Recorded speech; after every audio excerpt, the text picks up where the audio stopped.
ಬಸವಣ್ಣನೇ ತಾಯಿ, ಬಸವಣ್ಣನೇ ತಂದೆ, ಬಸವಣ್ಣನೇ ಪರಮಬಂಧುವೆನಗೆ ವಸುಧೀಶ ಕಪಿಲ ಸಿದ್ಧ ಮಲ್ಲಿಕಾರ್ಜುನ ನಿಮ್ಮ ಹೆಸರಿಟ್ಟ ಗುರು ಬಸವಣ್ಣನಯ್ಯ. ಬಸವ ಸಮಿತಿ ಬೆಂಗಳೂರು, ಕಲಬುರಗಿ, ಧಾರವಾಡ ವತಿಯಿಂದ ನಡೆಯುತ್ತಿರುವ ಈ ಅರಿವಿನ ಮನೆ ಕಾರ್ಯಕ್ರಮಕ್ಕೆ ಆನ್ಲೈನ್ ಮೇಲೆ ಉಪಸ್ಥಿತರಿರುವ ಎಲ್ಲ ಶರಣ ಬಂಧುಗಳಿಗೆ ಶರಣು ಶರಣಾರ್ಥಿಗಳು. ಬಂಧುಗಳೇ, ಇಂದು ಕಲಬುರಗಿ ಬಸವ ಸಮಿತಿಯಲ್ಲಿ ಲಿಂಗೈಕ್ಯ ಶ್ರೀಮತಿ ಲಕ್ಷ್ಮಮ್ಮ ಗೌಡತಿ, ಲಿಂಗೈಕ್ಯ ಶ್ರೀ ರಾಚನಗೌಡ ದಂಡಪ್ಪಗೌಡ ಮುದ್ನಾಳ್ ಹಾಗೂ ಲಿಂಗೈಕ್ಯ ಶ್ರೀ ವಿಶ್ವನಾಥ ರೆಡ್ಡಿ ಮುದ್ನಾಳ್ ಸ್ಮರಣಾರ್ಥ ಅರಿವಿನ ಮನೆ 658ನೇ ದತ್ತಿ ಕಾರ್ಯಕ್ರಮವನ್ನು ಈ ಮೂಲಕ ಪ್ರಾರಂಭಿಸ್ತಾ ಇದ್ದೇವೆ. ಈ ಒಂದು ದತ್ತಿ ಕಾರ್ಯಕ್ರಮವನ್ನು ಎಂದಿನಂತೆ ವಚನ ಪ್ರಾರ್ಥನೆಯೊಂದಿಗೆ ಪ್ರಾರಂಭಿಸ್ತಾ ಇದ್ದೇವೆ.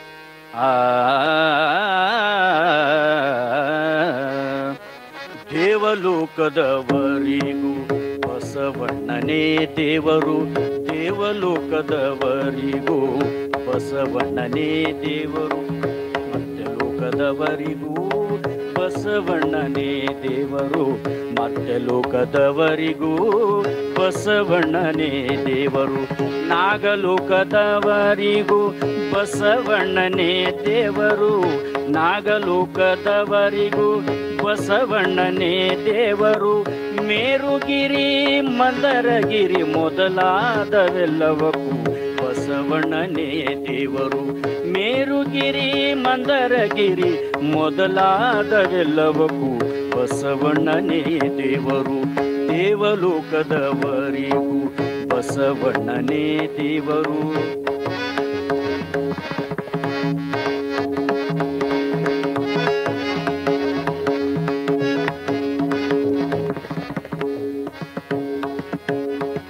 ಚನ್ನಮಲ್ಲಿಕಾರ್ಜುನಯ್ಯ,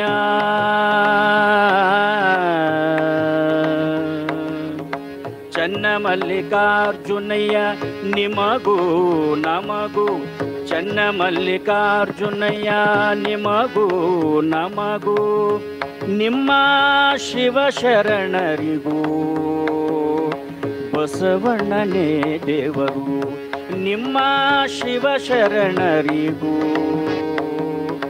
ಬಸವಣ್ಣನೇ ದೇವರು, ದೇವಲೋಕದವರಿಗೂ ಬಸವಣ್ಣನೇ ದೇವರು, ದೇವಲೋಕದವರಿಗೂ ಬಸವಣ್ಣನೇ ದೇವರು, ಮರ್ತ್ಯಲೋಕದವರಿಗೂ ಬಸವಣ್ಣನೇ ದೇವರು, ಮರ್ತ್ಯಲೋಕದವರಿಗೂ ಬಸವಣ್ಣನೇ ದೇವರು, ದೇವಲೋಕದವರಿಗೂ ಬಸವಣ್ಣನೇ ದೇವರು, ದೇವಲೋಕದವರಿಗೂ, ದೇವಲೋಕದವರಿಗೂ, ದೇವಲೋಕದವರಿಗೂ ಬಸವಣ್ಣನೇ ದೇವರು.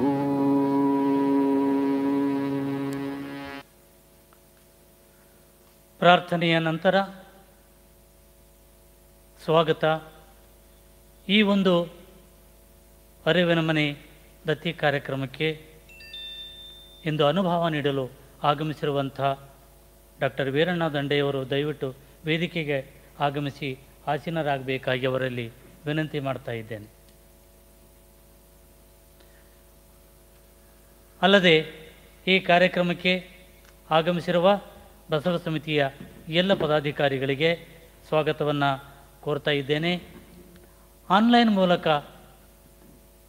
ಈ ಕಾರ್ಯಕ್ರಮವನ್ನು ವೀಕ್ಷಿಸುತ್ತಿರುವ ಎಲ್ಲ ಪೂಜ್ಯರಿಗೂ ಶರಣ ಬಂಧುಗಳಿಗೂ ಕಲಬುರಗಿ ಬಸವ ಸಮಿತಿಯ ಪರವಾಗಿ,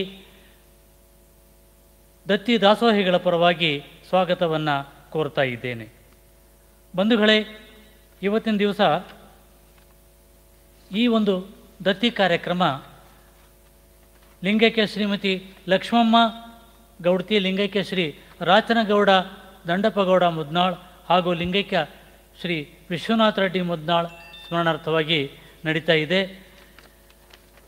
ವಿಶ್ವನಾಥ ರೆಡ್ಡಿ ಮುದ್ನಾಳ್ ಅವರು ಇರುವಾಗಲೇ ತಮ್ಮ ತಂದೆ ತಾಯಿಗಳ ಸ್ಮರಣಾರ್ಥವಾಗಿ ಒಂದು ದತ್ತಿ ಕಾರ್ಯಕ್ರಮವನ್ನು ಪ್ರಾರಂಭಿಸಿದರು.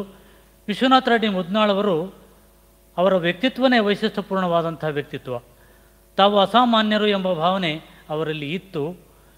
ಹೀಗಾಗಿ ಅದನ್ನು ನಂಬಿಕೊಂಡು ಅವರು ಜೀವನದಲ್ಲಿ ಮಹತ್ತರವಾದುದನ್ನು ಸಾಧಿಸಬೇಕೆನ್ನುವ ಛಲ, ಸ್ವಜನರನ್ನು ಸತ್ಯಶುದ್ಧ ಮಾರ್ಗದಲ್ಲಿ ಮುನ್ನಡೆಸಬೇಕೆಂಬ ಮನೋಬಲ, ಇಡೀ ಮಾನವ ಕುಲ ಸೋದರ ಸೌಹಾರ್ದತೆ ಪ್ರೀತಿಯಿಂದ ಬಾಳಬೇಕೆನ್ನುವ ಹಂಬಲ ಹೊಂದಿ ಅಸ್ಪೃಶ್ಯತೆ, ವರದಕ್ಷಿಣೆ, ಭ್ರಷ್ಟಾಚಾರ ಮೊದಲಾದವುಗಳ ವಿರುದ್ಧ ಹೋರಾಡುತ್ತಿದ್ದರು.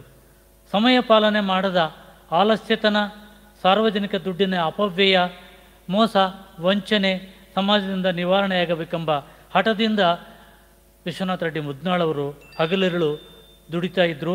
ಹೀಗಾಗಿ ಅವರು ಆದರ್ಶ ಪುರುಷರಾಗಿದ್ದರು. ಆದರೆ ಅವರಿಗೆ ಆದರ್ಶ ವ್ಯಕ್ತಿಗಳು ಇಬ್ಬರು ಯಾರಂತಂದರೆ, ಒಂದು ಬಸವಣ್ಣನವರು, ಮತ್ತೊಬ್ಬರು ಅಂದರೆ ಸುಭಾಷ್ ಚಂದ್ರ ಬೋಸ್ ಅವರು.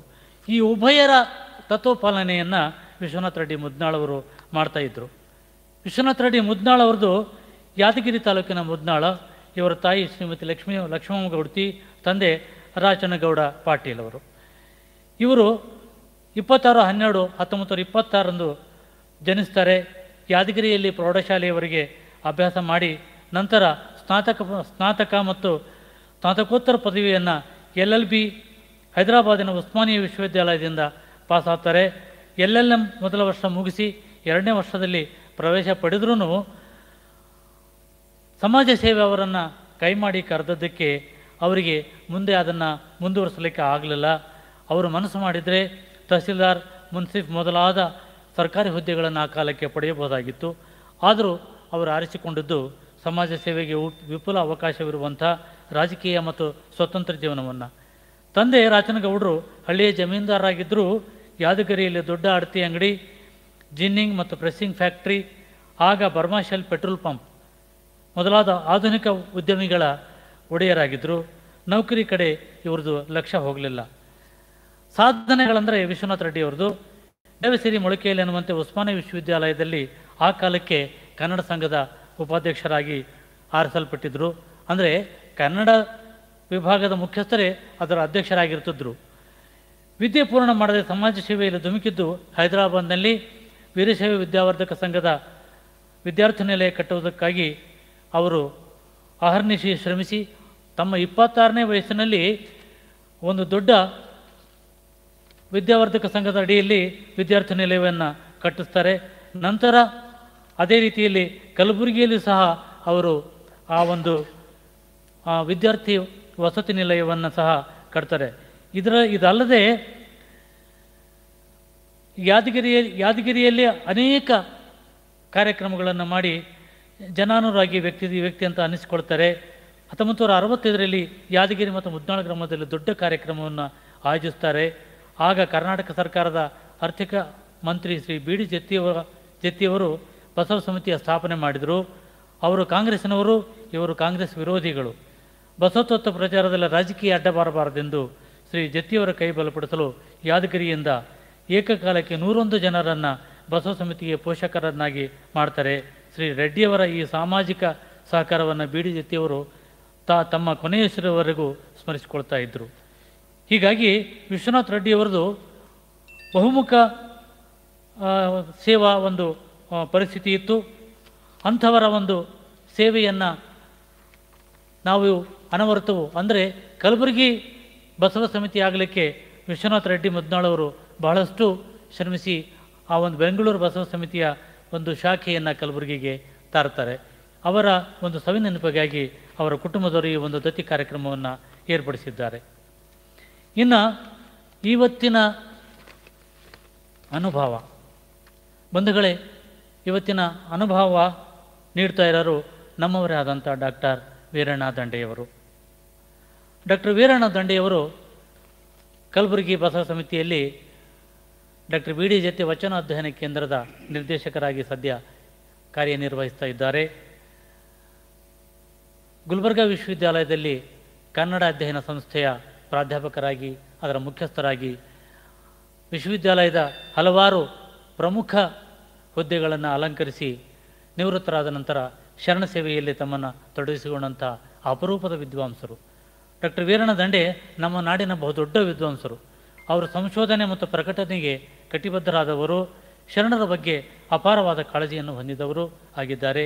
ಶರಣರ ಸ್ಮಾರಕಗಳ ಅಧ್ಯಯನಕ್ಕೆ ತಮ್ಮ ಜೊತೆಗೆ ಸಹೋದರಿ ಡಾಕ್ಟರ್ ಜಯಶ್ರೀ ದಂಡೆಯವರನ್ನು ಜೊತೆಗೂಡಿಸಿಕೊಂಡು ನಿರಂತರವಾಗಿ 10 ವರ್ಷಗಳ ಕಾಲ ಕರ್ನಾಟಕದಾದ್ಯಂತ ಮಾತ್ರವಲ್ಲ, ಮಹಾರಾಷ್ಟ್ರ, ತೆಲಂಗಾಣ, ಆಂಧ್ರ ಪ್ರದೇಶಗಳಲ್ಲೂ ಕ್ಷೇತ್ರ ಕಾರ್ಯ ಮಾಡಿ ಶರಣ ಸ್ಮಾರಕಗಳ ಹಿಂದಿರುವ ಸಂಗತಿಗಳನ್ನೆಲ್ಲ ಸಂಗ್ರಹಿಸಿದ ಅನುಭವವನ್ನು ಹೊಂದಿದ್ದಾರೆ. ಹೀಗಾಗಿ ಶರಣರ ಬಗೆಗಿನ ಹಲವಾರು ನೂತನ ಸಂಗತಿಗಳನ್ನು ಕನ್ನಡ ಸಾರಸ್ವತ ಲೋಕಕ್ಕೆ ನೀಡಿದ ಶ್ರೇಯಸ್ಸು ಡಾಕ್ಟರ್ ದಂಡೆಯವರಿಗೆ ಸಲ್ತಾ ಇದೆ.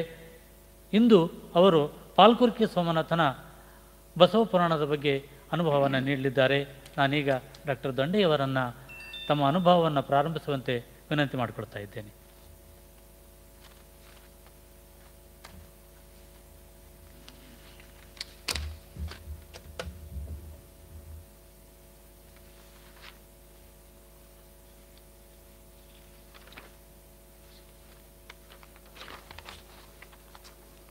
ಎಲ್ಲರಿಗೂ ಶರಣಾರ್ಥಿಗಳು. ಇವತ್ತಿನ ಈ ದತ್ತಿ ಕಾರ್ಯಕ್ರಮ ಲಿಂಗೈಕ್ಯ ಶ್ರೀಮತಿ ಲಕ್ಷ್ಮಮ್ಮ, ಲಿಂಗೈಕ್ಯ ಶ್ರೀ ರಾಚನಗೌಡ ಮುದ್ನಾಳ್ ಹಾಗೂ ಲಿಂಗೈಕ್ಯ ವಿಶ್ವನಾಥ ರೆಡ್ಡಿ ಮುದ್ನಾಳ್ ಅವರ ಸ್ಮರಣಾರ್ಥವಾಗಿ ನಡೆಯುತ್ತಿರುವಂತಹ ಈ ದತ್ತಿ ಕಾರ್ಯಕ್ರಮದಲ್ಲಿ ನನಗೆ ಈ ಉಪನ್ಯಾಸ ಕೊಡಲು ಅವಕಾಶ ಸಿಕ್ಕಿದೆ. ಪಾಲ್ಕುರ್ಕೆ ಸೋಮನಾಥ ಮತ್ತು ಹರಿಹರ ಇವರ ಹೆಸರುಗಳನ್ನು ನಾವು ಯಾವುದಕ್ಕಾಗಿ ಸ್ಮರಿಸ್ತೀವಿ ಅಂಥೇಳಿ ಅಂದ್ರೆ, ಇವರಿಬ್ಬರು 12ನೇ ಶತಮಾನದ ಶರಣರ ಜೀವನ ಚರಿತ್ರೆಯನ್ನು, ಇತಿಹಾಸವನ್ನು, ಶರಣ ಕ್ರಾಂತಿಯ ಚರಿತ್ರೆಯನ್ನು ಉಳಿಸಿದಂತಹ ಮಹಾನ್ ಕವಿಗಳಿವರು. ಹೀಗಾಗಿ ಈ ಇಬ್ಬರನ್ನು ನೆನೆಯೋದು, ಈ ಇಬ್ಬರ ಕಾವ್ಯಗಳನ್ನು ಅಧ್ಯಯನ ಮಾಡುವಂಥದ್ದು ಕರ್ನಾಟಕದ ಜನಗಳಿಗೆ ಬಹಳ ಮಹತ್ವದ ಸಂಗತಿ ಅಂತ ನಾನು ತಿಳ್ಕೊಂಡಿದ್ದೇನೆ ರೀ. ಇವರಿಬ್ಬರು ಒಂದು ವೇಳೆ ಕಾವ್ಯ ಬರೆಯದೇ ಇದ್ದರೆ ಇವತ್ತು ಶರಣರ ಚರಿತ್ರೆ ಎಷ್ಟು ನಮಗೆ ಸಿಗ್ತಿತ್ತೋ ಇಲ್ಲೋ ಅಂಥೇಳಿ ಕಿಶಿಂದ ಅನ್ನಿಸ್ತದೆ. ಹರಿಹರ ಕನ್ನಡದ ಕವಿ ಆದುದರಿಂದ ಅವನ ಕೃತಿಗಳು ನಮಗೆ ಓದಲಿಕ್ಕೆ ಸಿಗ್ತಿದ್ದು. ಹೀಗಾಗಿ ಹರಿಹರ ಬರೆದಂತಹ ಶರಣರನ್ನು ಕುರಿತಂತಹ ರಗಳೆಗಳನ್ನು ನಾವೆಲ್ಲ ಓದಿ ಬಲ್ಲೆವು. ಆದರೆ ಈ ಪಾಲ್ಕುರ್ಕೆ ಸೋಮನಾಥ ತೆಲುಗಿನಲ್ಲಿಯೇ ಬಸವ ಪುರಾಣವನ್ನು ಬರೆದ. ಅದಕ್ಕಾಗಿ ತೆಲುಗಿನ ಮೂಲ ಕೃತಿ ನಮಗೆ ಓದ್ಲಿಕ್ಕೆ ಸಾಧ್ಯ ಇರಲಿಲ್ಲ. ಆಮೇಲೆ ಅವನು ಬರೆದಂತಹ ಮಲ್ಲಿಕಾರ್ಜುನ ಪಂಡಿತಾರಾಧ್ಯ ಚರಿತ್ರೆ ಅಂತನ್ನುವಂಥದ್ದು ಇನ್ನೊಂದು ಮಹತ್ವದ ಕೃತಿ. ಆದರೆ ತೆಲುಗು ಬಲ್ಲಂತಹ ವಿದ್ವಾಂಸ ಸ್ನೇಹಿತರು ಆಗಾಗ ಈ ಕಾವ್ಯಗಳ ಬಗ್ಗೆ ಮಾತಾಡ್ತಿದ್ದರು. ಅದರಲ್ಲೂ ಈ ಪಂಡಿತಾರಾಧ್ಯ ಚರಿತೆಯಲ್ಲಿ ಬಸವಣ್ಣವರನ್ನು ಕುರಿತು ಸೋಮನಾಥ ಪಂಡಿತರ ಬಾಯಿಂದ ಸ್ಮರಿಸುವಾಗ ಭಾಳ ಅದ್ಭುತವಾದಂತಹ ಸಂಗತಿಗಳನ್ನೆಲ್ಲ ಅವನು ನೆನಪು ಮಾಡ್ಕೊಳ್ತಾನೆ. ಬಸವಣ್ಣನ ವ್ಯಕ್ತಿತ್ವ ಎಂಥದಿತ್ತು ಅಂತನ್ನೋದನ್ನು ಸ್ಮರಿಸುವಂತಹ ರೀತಿ ಒಳಗೆ ಸೋಮನಾಥ ಬಸವಣ್ಣವರ ಬಗೆಗೆ ಒಂದು ದೊಡ್ಡ ಚರಿತ್ರೆಯನ್ನೇ ಉಳಿಸಿಕೊಟ್ಟಾನ. ಬಸವಣ್ಣವರು ಕಲ್ಯಾಣ ಬಿಟ್ಟು ಹೋಗುವಾಗ ಯಾವ್ಯಾವ ಶರಣರು ಇದ್ದರು, ಯಾವ್ಯಾವ ಶರಣರು ಲಿಂಗೈಕ್ಯರಾಗಿದ್ದರು ಅಂತನ್ನುವಂತಹ ಒಂದು ಪಟ್ಟಿನೂ ಕೂಡ ಕೊಡ್ತಾನ ಅಂತನ್ನುವಂಥ ಇಂತಹ ಕುತೂಹಲದ ಮಾತುಗಳನ್ನೆಲ್ಲ ನಾನು ಕೇಳ್ತಿದ್ದೆ. ಹೀಗಾಗಿ ಈ ಸೋಮನಾಥನ ಮಲ್ಲಿಕಾರ್ಜುನ ಪಂಡಿತಾರಾಧ್ಯ ಚರಿತ್ರೆ ಮತ್ತು ಬಸವ ಪುರಾಣ ಇವು ಮೂಲದಿಂದ ಕನ್ನಡದಲ್ಲಿ, ಅದು ಸರಳಗನ್ನಡದಲ್ಲಿ ನಮಗೂ ತಿಳಿಯುವಂಗ, ವಿದ್ವಾಂಸರಿಗೂ ಉಪಯೋಗ ಆಗುವಂಗ, ಸಾಮಾನ್ಯ ಜನರಿಗೂ ಓದಿ ತಿಳಿಯುವಂಗ ಆಗಬೇಕು ಅಂತನ್ನುವಂಥ ಒಂದು ಹಂಬಲ ನಂದಾಗಿತ್ತು ರೀ. ಹೀಗಾಗಿ ಈ ವಿಷಯ ಒಂದು ಸಲ ನಾನು ಬಸವ ಸಮಿತಿಯ ಅಧ್ಯಕ್ಷರಾದಂತಹ ಮಾನ್ಯ ಶ್ರೀ ಅರವಿಂದ್ ಜತ್ತಿಯವರ ಗಮನಕ್ಕೆ ತಂದೆ. ಕನ್ನಡದವರು ಯಾಕೋ ಹಲ್ಕುರ್ಕೆ ಸೋಮನಾಥನನ್ನು ಮರ್ತಂಗ ಕಾಣಿಸ್ತದ. ಅವನ ಕೃತಿಗಳು ಕನ್ನಡಕ್ಕೆ ಬರೋದು, ಅದು ತಿಳಿಗನ್ನಡದೊಳಗೆ, ಸರಳಗನ್ನಡದೊಳಗೆ ಬರೋದು ಭಾಳ ಮುಖ್ಯ. ಅಂದರೆ ಶರಣರ ಬಗ್ಗೆ ತಿಳ್ಕೊಳ್ಳಿಕ್ಕೆ ಜನಸಾಮಾನ್ಯರು ಕೂಡ ಕುತೂಹಲದಿಂದ ಇರುವುದರಿಂದ ನಮ್ಮನ್ನೊಳಗೊಂಡು ಆ ಕೃತಿಯೊಳಗೆ ಏನದ ಅಂತ ಅನ್ನೋದು ತಿಳಿಬೇಕು. ಅದಕ್ಕಾಗಿ ಈ ಎರಡು ಕೃತಿಗಳು, ಸೋಮನಾಥ ಕವಿ ಬರೆದಂತಹ ಬಸವ ಪುರಾಣ, ತೆಲುಗಿನಲ್ಲಿ ಬರೆದಂತಹ ಬಸವ ಪುರಾಣ ಮತ್ತು ತೆಲುಗಿನಲ್ಲಿ ಬರೆದಂತಹ ಮಲ್ಲಿಕಾರ್ಜುನ ಪಂಡಿತಾರಾಧ್ಯ ಪುರಾಣ ಚರಿತೆ, ಇವೆರಡೂ ಸರಳಗನ್ನಡದೊಳಗೆ ಬರಬೇಕಾದಿದ್ದ ಅವಶ್ಯ ಅದ. ಯಾಕಂತಂದ್ರೆ ಶರಣರ ಚರಿತ್ರೆ ಉಳಿಲಿಕ್ಕೆ ಸೋಮನಾಥನ ಪ್ರಯತ್ನ, ಅವನ ಕೊಡುಗೆ ಭಾಳ ಅಪಾರವಾದಂತಹ ಒಂದು ಕೊಡುಗೆ. ಅದಕ್ಕಾಗಿ ಸೋಮನಾಥ ಕವಿಯ ಪರಿಚಯ, ಈ ಎರಡೂ ಕಾವ್ಯಗಳ ಕನ್ನಡ ಸರಳಾನುವಾದ, ಭಾಳ ಸರಳವಾದಂತಹ ರೀತಿಯೊಳಗೆ ಈ ಕೃತಿಗಳು ಬರಬೇಕು ಅಂತನ್ನುವಂತಹ ಅಪೇಕ್ಷೆಯನ್ನು ನಾನು ಇಟ್ಟರೆ. ಈ ಮೊದಲೇ ಇವೇನು ಕನ್ನಡಕ್ಕೆ ಬಂದಿದ್ದಿಲ್ಲೇನೋ ಅಂಥೇಳಿ ಕೇಳಿದ್ರೆ ಹಾಗೇನಿಲ್ರಿ. ಇವೆರಡೂ ಕಾವ್ಯಗಳು ಕನ್ನಡದೊಳಗೆ ತರ್ಜುಮೆ ಆಗಿದ್ದು, ಅನುವಾದ ಆಗಿದ್ದು. ಈಗ ಭೀಮಕವಿಯ ಬಸವ ಪುರಾಣ ನಾವು ಕೇಳ್ತೀವಿ. ಭೀಮಕವಿ ಸ್ವತಃನೇ ಒಬ್ಬ ದೊಡ್ಡ ಕವಿರ್ಯಮ. ಅದಕ್ಕಾಗಿ ಮಲ್ಲಿಕಾರ್ಜುನ ಸೋಮನಾಥನ ಬಸವ ಪುರಾಣವನ್ನು ಅನುಸರಿಸಿದರೂ ಅವ ಒಬ್ಬ ಪ್ರತಿಭಾವಂತ ಕವಿಯಾಗಿರೋದ್ರಿಂದ ಆ್ಯಸ್ ಇಟ್ ಈಸ್ ಅನುವಾದ ಅಂತ ಅನ್ನುವಂಗ ಇಲ್ಲ ಅಂತನ್ನುವಂಥದ್ದು ನನಗೆ ಗೊತ್ತಿತ್ತು ರೀ. ಯಾಕಂತಂದ್ರೆ ನಾವೆಲ್ಲ ಕನ್ನಡದ ಮಾಸ್ತರ್ಗಳೇ ಆಗಿ ಒಂದಿಷ್ಟು ಭೀಮಕವಿಯ ಬಸವ ಪುರಾಣದ ಬಗೆಗೆ ಒಂದಿಷ್ಟು ಓದ್ಕೊಂಡಿದ್ದೆ. ಹೀಗಾಗಿ ಸೋಮನಾಥನ ನಂತರ ಸುಮಾರು ಒಂದೂವರೆ ನೂರು ವರ್ಷದ ನಂತರ ಬಂದಂತಹ ಈ ಭೀಮಕವಿ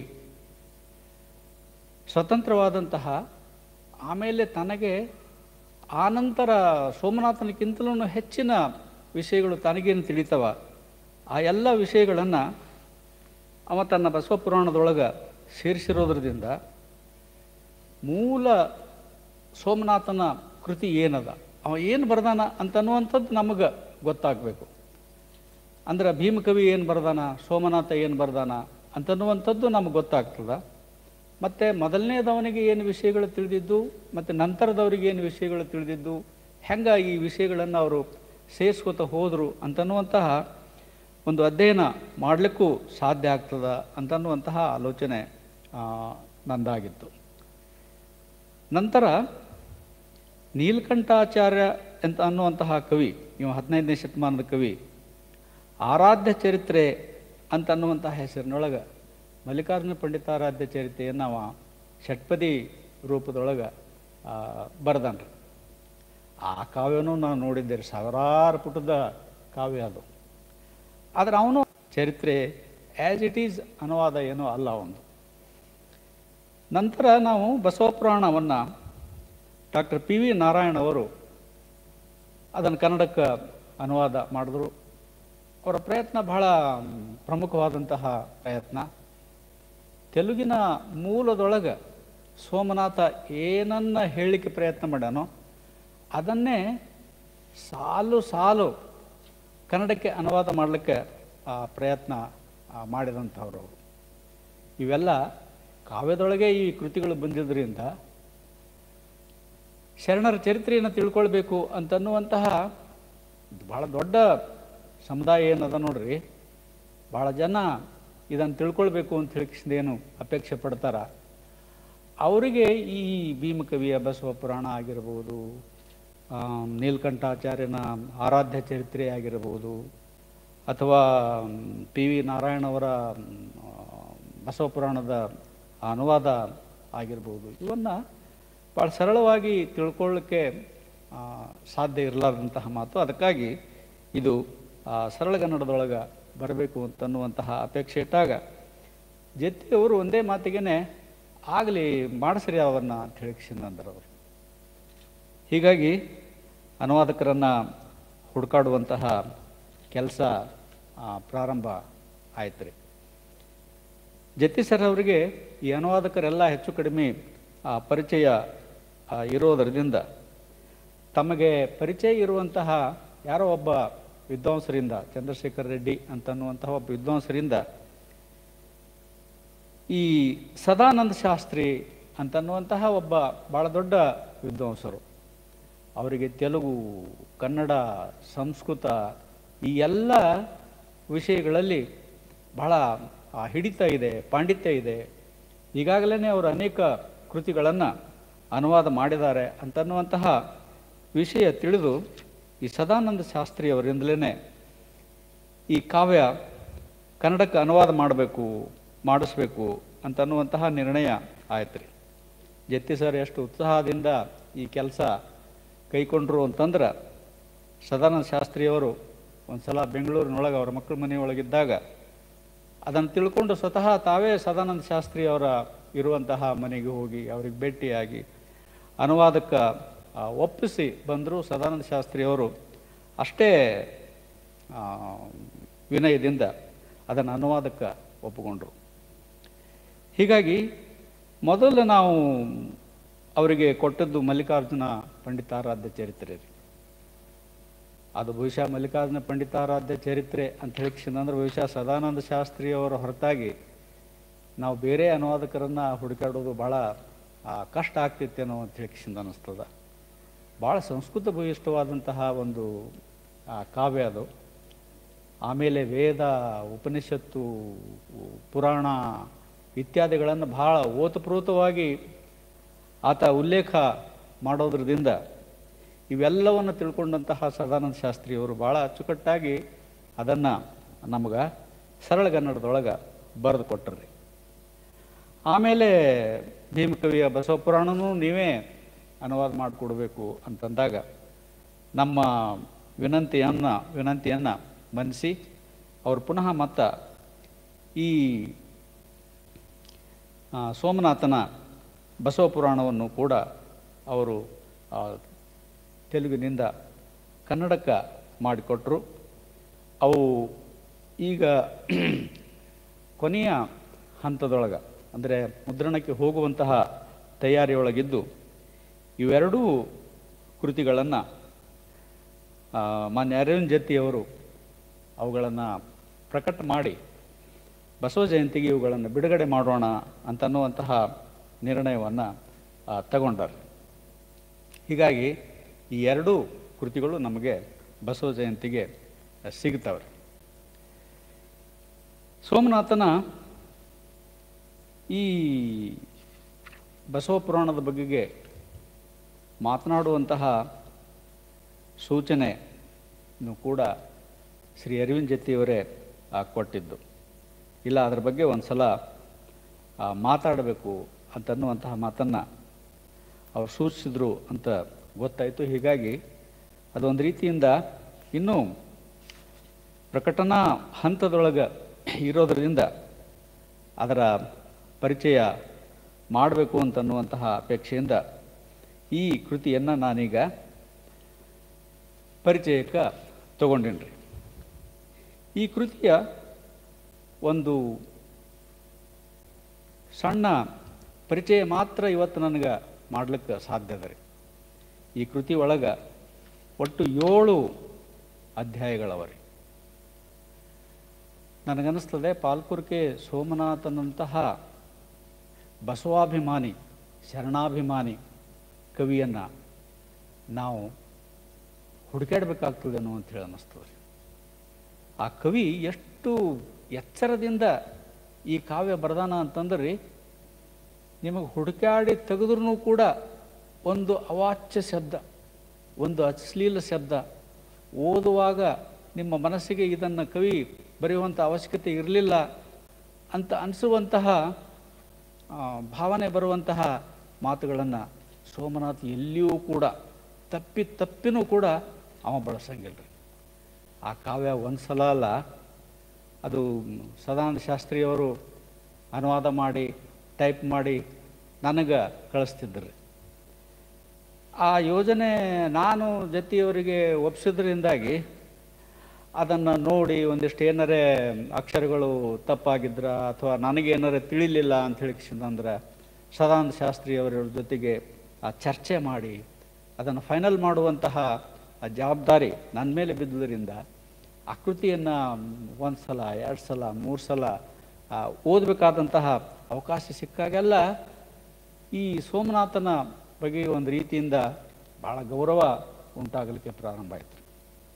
ಹಾಗೆ ನೋಡಿದ್ರೆ ಹರಿಹರ ಎಲ್ಲರೇ ತಪ್ಪಿ ಪದಗಳನ್ನು ಬಳಸ್ಬೋದು, ಆದರೆ ಸೋಮನಾಥ ಎಂತಹ ಅದ್ಭುತ ಕವಿ ಅಂತ ಹೇಳಿಕಿಸಿಂದ ಅಂದ್ರೆ ಎಲ್ಲಿನೂ ಕೂಡ ಯಾವುದೇ ಇಂಥ ಪದ ಬಳಸಬಾರ್ದಿತ್ತು ಸೋಮನಾಥ ಅಂತನ್ನುವಂತಹ ಪದವನ್ನು ನಾವು ಎಲ್ಲಿನೂ ಬಳಸಂಗಿಲ್ಲ ರೀ. ಅದಕ್ಕಾಗಿ ನಾವೆಲ್ಲರೂ ನೋಡಲೇಬೇಕಾದಂತಹ ಓದಲೇಬೇಕಾದಂತಹ ಆ ಕಾವ್ಯ ಅದು ಬಸವ ಪುರಾಣ, ಅದು ಸೋಮನಾಥನ ಬಸವ ಪುರಾಣ ಅಂತನ್ನೋದನ್ನು ನಾವು ಗಮನಿಸಬೇಕು ರೀ. ಈ ಕವಿ ತೆಲುಗಿನೊಳಗೆ ಈಗ ಹರಿಹರ ರಾಘವಾಂಕರು ಕನ್ನಡದೊಳಗೆ ಹೆಂಗೊಂದು ಹೊಸ ಸಂಪ್ರದಾಯವನ್ನು ಪ್ರಾರಂಭ ಮಾಡಿದ್ರು ನೋಡ್ರಿ. ವಿಷಯ ಹಿಡ್ಕೊಂಡು ಛಂದಸ್ಸಿನ ತನಕ ಕಾವ್ಯದ ರೂಪಿಸುವ ತನಕ ಹೊಸ ಹೊಸ ಸಂಗತಿಗಳನ್ನು ಹೆಂಗೆ ತಂದ್ರು ನೋಡ್ರಿ. ಹಂಗೆ ತೆಲುಗಿನೊಳಗೆ ಒಬ್ಬನೇ ಸೋಮನಾಥ ಮಾಡಿದಂತಹ ಕ್ರಾಂತಿ ಇದು ರೀ. ಪಾರಂಪರಿಕವಾದಂತಹ ವಿಷಯಗಳನ್ನು ಬಿಟ್ಟು ಅಂತಂದರೆ ರಾಮಾಯಣ ಮಹಾಭಾರತ ಇಂತಹ ಇದ್ದಂತಹ ವಿಷಯಗಳನ್ನೇ ಬಿಟ್ಟು ಕಥೆಗಳನ್ನು ಬಿಟ್ಟು ಅವ ಈ ಶರಣರ ಜೀವನ ಚರಿತ್ರೆಗೆ ಕೈ ಹಾಕಿದ್ದು ಒಂದು ಹೊಸ ಇತಿಹಾಸ ಅಂತನ್ನುವಂಗೆ ಸೋಮನಾಥ ಭಾಳ ಪ್ರಸಿದ್ಧ ಆದಂತಹ ಕವಿ ರೀ ತೆಲುಗಿನಲ್ಲಿ. ಹೀಗಾಗಿ ಈ ತೆಲುಗಿನ ಬಸವ ಪುರಾಣ ಏನದ ನೋಡ್ರಿ, ತೆಲುಗಿನ ಸಾಹಿತ್ಯದೊಳಗೆ ತೆಲುಗು ಸಾಹಿತ್ಯದಲ್ಲಿ ಭಾಳ ಕ್ರಾಂತಿಯನ್ನು ಬದಲಾವಣೆಯನ್ನು ಉಂಟು ಮಾಡಿದಂತಹ ಒಂದು ಕೃತಿ ಅಂತನ್ನೋದನ್ನು ನಾವು ಗಮನಿಸ್ತೇವೆ ರೀ. ಪಾರಂಪರಿಕವಾದಂತಹ ಈ ಕಥೆಗಳನ್ನು ಬಿಟ್ಟು ಸ್ಥಳೀಯವಾದಂತಹ ಮತ್ತು ಬದುಕಿ ಬಾಳಿ ಹೋದಂತಹ ಶರಣರ ಜೀವನ ಚರಿತ್ರೆಗಳನ್ನು ಅವ ಕಾವ್ಯಕ್ಕೆ ಆಯ್ಕೆ ಮಾಡಿಕೊಂಡ್ರಿ. ಅವ ಸೋಮನಾಥನ ಬಗೆಗೆ ಮಾತಾಡಿದಷ್ಟು ಭಾಳ ಉಗ್ರತೆ ಹೆಸ್ತದೇನೋ ಅಂತ. ಅವನಂತಹ ಕಟ್ಟ ಬಸವಾಭಿಮಾನಿ, ಕಟ್ಟ ಲಿಂಗಾಯತ ಧರ್ಮದ ಅಭಿಮಾನಿ ನಾವು ಇವತ್ತೂ ಕೂಡ ಅಂಥವರನ್ನು ನೋಡಲಿಕ್ಕೆ ಸಾಧ್ಯ ಇಲ್ಲೇನೋ ಅಂತನ್ನುವಂತಹ ರೀತಿಯೊಳಗೆ ಅವನ ಬಸವ ಪುರಾಣ ನಮ್ಮ ಮುಂದೆ ಇರೋದನ್ನು ನಾವು ಗಮನಿಸ್ತೀವಿ ರೀ. ಅದನ್ನು ಓದಿ ನನಗೇನು ಅನ್ನಿಸ್ತು ಅದನ್ನು ನಿಮ್ಮ ಮುಂದೆ ಇಡ್ಲಿಕ್ಕೆ ನಾನು ಬಯಸ್ತೇನೆ ರೀ. ಶರಣರ ಚರಿತ್ರೆ ಭಾಳ ವಿಶ್ವಾಸದಿಂದ ಅಭಿಮಾನದಿಂದ ನಮಗೆಲ್ಲ ಒದಗಿಸಿದಂಥವ ಈ ಕವಿ ಅಂತನ್ನುವಂಥದ್ದು ನಾವೆಲ್ಲ ಅಭಿಮಾನ ಪಡುವಂತಹ ಸಂಗತಿ ರೀ. ಹರಿಹರ ಒಟ್ಟಿಗೆ 22 ಶರಣರ ರಗಳೆಗಳನ್ನು ಬರಿತಾನ್ರಿ ಅವ. ಆದ್ರೆ ನೋಡ್ರಿ, ಈ ಸೋಮನಾಥ ಕವಿ ಎಂಥವ ಅಂತಂದ್ರೆ ಬಸವ ಪುರಾಣ ಒಂದರೊಳಗೇನೆ ಅವ ಸುಮಾರು 46 ಶರಣರ ಚರಿತ್ರೆಗಳನ್ನು ಅಳವಡಿಸ್ತಾನ. ಆಮೇಲೆ ಸುಮಾರು 200 ಶರಣರನ್ನು 12ನೇ ಶತಮಾನದೊಳಗೆ ಏನು ಆಗಿ ಹೋದ್ರು ನೋಡ್ರಿ ಬಸವಣ್ಣವ್ರ ಜೊತೆಗೆ ಆ 200 ಶರಣರ ಹೆಸರುಗಳನ್ನು ದಾಖಲೆ ಮಾಡ್ತಾನೆ ನಾವು. ಇದು ಭಾಳ ದೊಡ್ಡ ಇತಿಹಾಸ. ನಮ್ಗೆ ಅನೇಕ ಸಲ ಅನ್ನಿಸ್ತಿತ್ತು, ಈ ಹಳಕಟ್ಟಿಯವರು 770 ಅಮರಗಣಗಳ ಲೀಸ್ಟ್ ಮಾಡೋ ಮುಂದೆ ಎಲ್ಲಿಂದ ತೆಗೆದ್ರು ಇವರು ಇಷ್ಟೆಲ್ಲ ಅಂತನ್ನುವಂತಹ ಮಾತು. ಅದನ್ನು ನೋಡ್ರಿ, ಒಬ್ಬನೇ ಒಬ್ಬ ಸೋಮನಾಥ ಮಾಡಿದಂತಹ ಕೆಲಸ ಎಂಥದ್ದು ಅಂತಂದ್ರೆ ಅವನಿಗೆ ಬಸವ ಪುರಾಣ ಬರೆದು ಸಮಾಧಾನ ಆಗಲಿಲ್ಲ ರೀ. ಅವ ಹೆಂಗಿದ್ದಾಗ ಅಂದರೆ ಪ್ರಾಯದೊಳಗೆ ಸುಮಾರು 25ರಿಂದ 30 ವರ್ಷದ ಪ್ರಾಯದೊಳಗೆ ಅವ ಬಸವ ಪುರಾಣ ಬರೆದನು ಅಂತ ಕಾಣಿಸ್ತದೆ. ಯಾಕಂತಂದ್ರೆ ವಿದ್ವಾಂಸರು ಲೆಕ್ಕ ಹಾಕುವಂಗೆ ಅನುಭವ ಸಾರ ಅವನ ಮೊದಲನೆಯ ಕೃತಿ ಆದ್ರೆ ಬಸವ ಪುರಾಣನೇ 2ನೇ ಕೃತಿ ಅಂತ ತೆಲುಗು ವಿದ್ವಾಂಸರೇ ಹೇಳ್ತಾರೆ ಅದನ್ನು.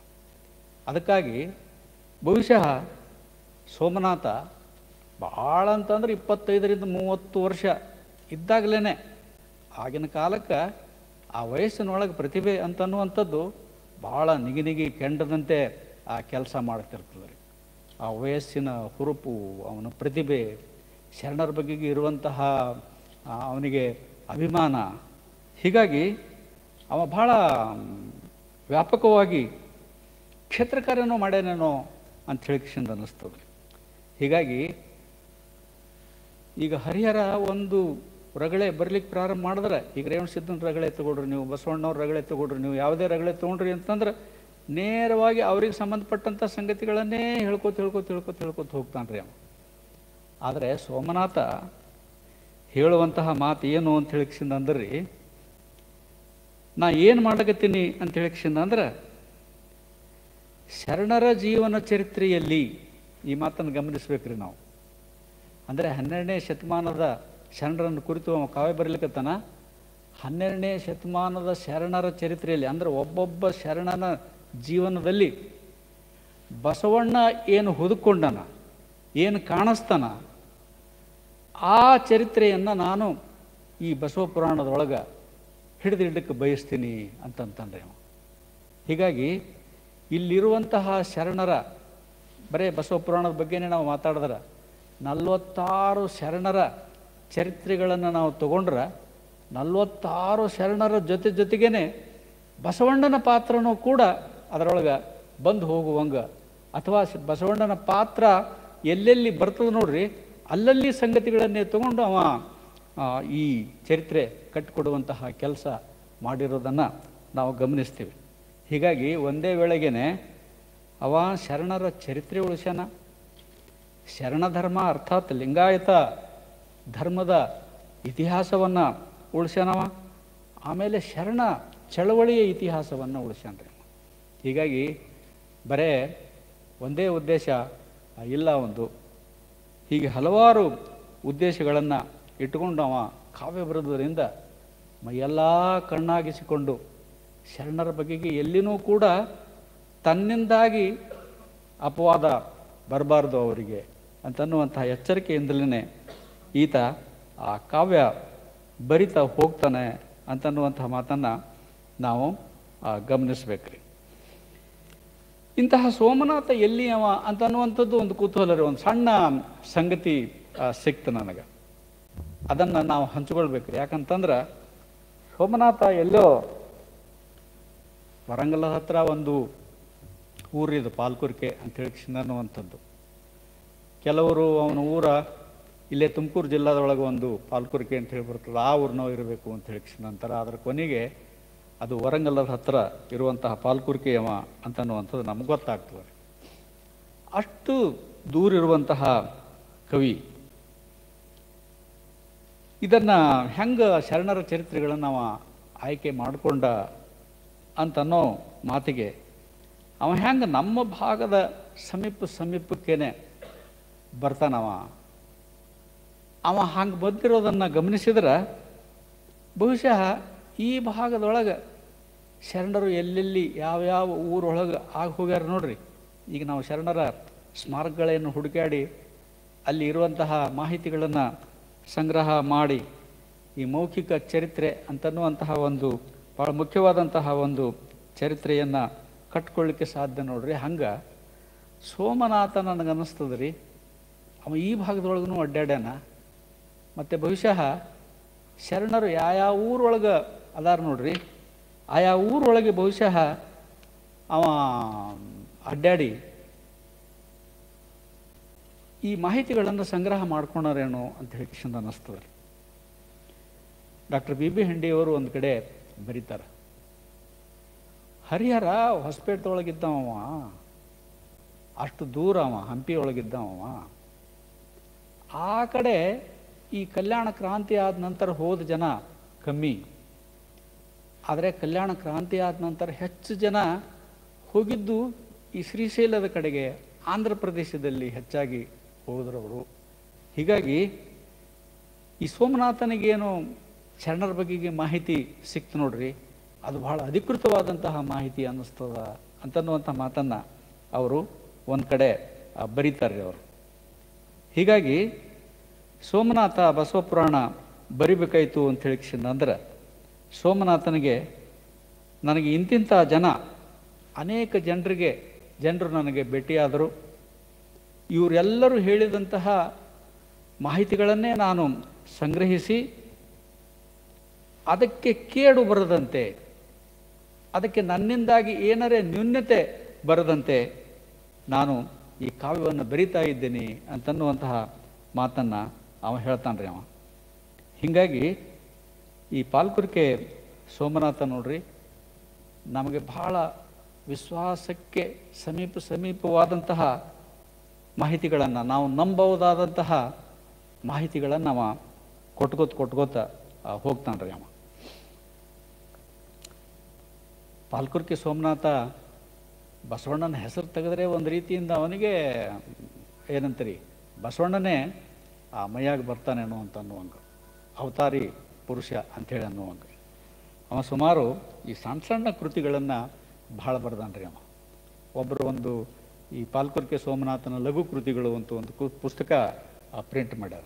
ಅದರಾಗಿನ ಸುಮಾರು ಒಂದು 20 ಸಣ್ಣ ಸಣ್ಣ ಕೃತಿಗಳವ. ನಮಗೆ ಅವನ ಲೀಸ್ಟ್ ಸಿಗೋದು ಸುಮಾರು 26-27 ಕೃತಿಗಳು ಬರ್ದಾನ ಅಂತ ಗೊತ್ತಾಗ್ತದೆ ರೀ. ಅದರೊಳಗೆ ನನಗೆ ಗೊತ್ತಾದಂಗೆ ದೊಡ್ಡ ಕೃತಿಗಳು ಅಂತ ಹೇಳಿಕ್ಷಂದ್ರೆ ಇವೆರಡೇ ಏನೋ ಅಂತ ಹೇಳಿಕ್ಷನ್ ಅನ್ನಿಸ್ತದೆ. ಒಂದು ಬಸವಪುರಾಣ, ಇನ್ನೊಂದು ಮಲ್ಲಿಕಾರ್ಜುನ ಪಂಡಿತಾರಾಧ್ಯ ಚರಿತೆ ಅಂತನ್ನುವಂಥವು. ಇವೆರಡೂ ಶರಣರಿಗೇನೆ ಸಂಬಂಧಪಟ್ಟವು ಅಂತ ಅನ್ನೋದನ್ನು ನಾವು ಗಮನಿಸ್ಬೇಕ್ರಿ. ಮಲ್ಲಿಕಾರ್ಜುನ ಪಂಡಿತರು ಅವ್ರು ಬಸವಣ್ಣರಿಗೆ ನೋಡಲೇ ಇಲ್ಲರಿ, ಬಸವಣ್ಣನ ಕಾಲಕ್ಕೇ ಬದುಕಿದಂಥವ್ರು ಅವರು. ಆದರೆ ಬಸವಣ್ಣನ ಕಟ್ಟ ಭಕ್ತರವರು, ಕಟ್ಟ ಅನುಯಾಯಿಗಳು. ಈ ಜನಿವಾರ ಮತ್ತು ಲಿಂಗ ಧರಿಸುವಂತಹ ಪದ್ಧತಿ ಏನು ಪ್ರಾರಂಭ ಆಯ್ತು ನೋಡ್ರಿ, ಬಹುಶಃ ಮಲ್ಲಿಕಾರ್ಜುನ ಪಂಡಿತಾರಾಧ್ಯರಿಂದಲೇ ಪ್ರಾರಂಭ ಆಗ್ತದೆ. ಅವರು ಇಷ್ಟಲಿಂಗ ಧರಿಸ್ತಾರೆ ಅವರು. ಇದರೊಳಗೆ ನಾವು 2 ಸಂಗತಿಗಳನ್ನು ಗಮನಿಸ್ಬೇಕ್ರಿ. ಒಂದು, ಬಸವಣ್ಣನವರು ತಾವು ಜಾರಿಯೊಳಗೆ ತರ್ತಿರುವಂತಹ ಧರ್ಮ ಪ್ರಚಾರಕ್ಕಾಗಿ ಒಂದು ಸುವ್ಯವಸ್ಥಿತವಾದಂತಹ ಒಂದು ವ್ಯವಸ್ಥೆಯನ್ನು ಅವರು ಮಾಡ್ಕೊಂಡಿದ್ರೇನೋ ಅಂತ ಅನ್ನಿಸ್ತು. ಈ ಪ್ರಮಥಗಣ ಅದ್ರ ಬಗ್ಗೆ ನಾನು ಆವಾಗ ಈ ವೇದಿಕೆ ಮೂಲಕ ಹೇಳಿ ನೋಡ್ರಿ.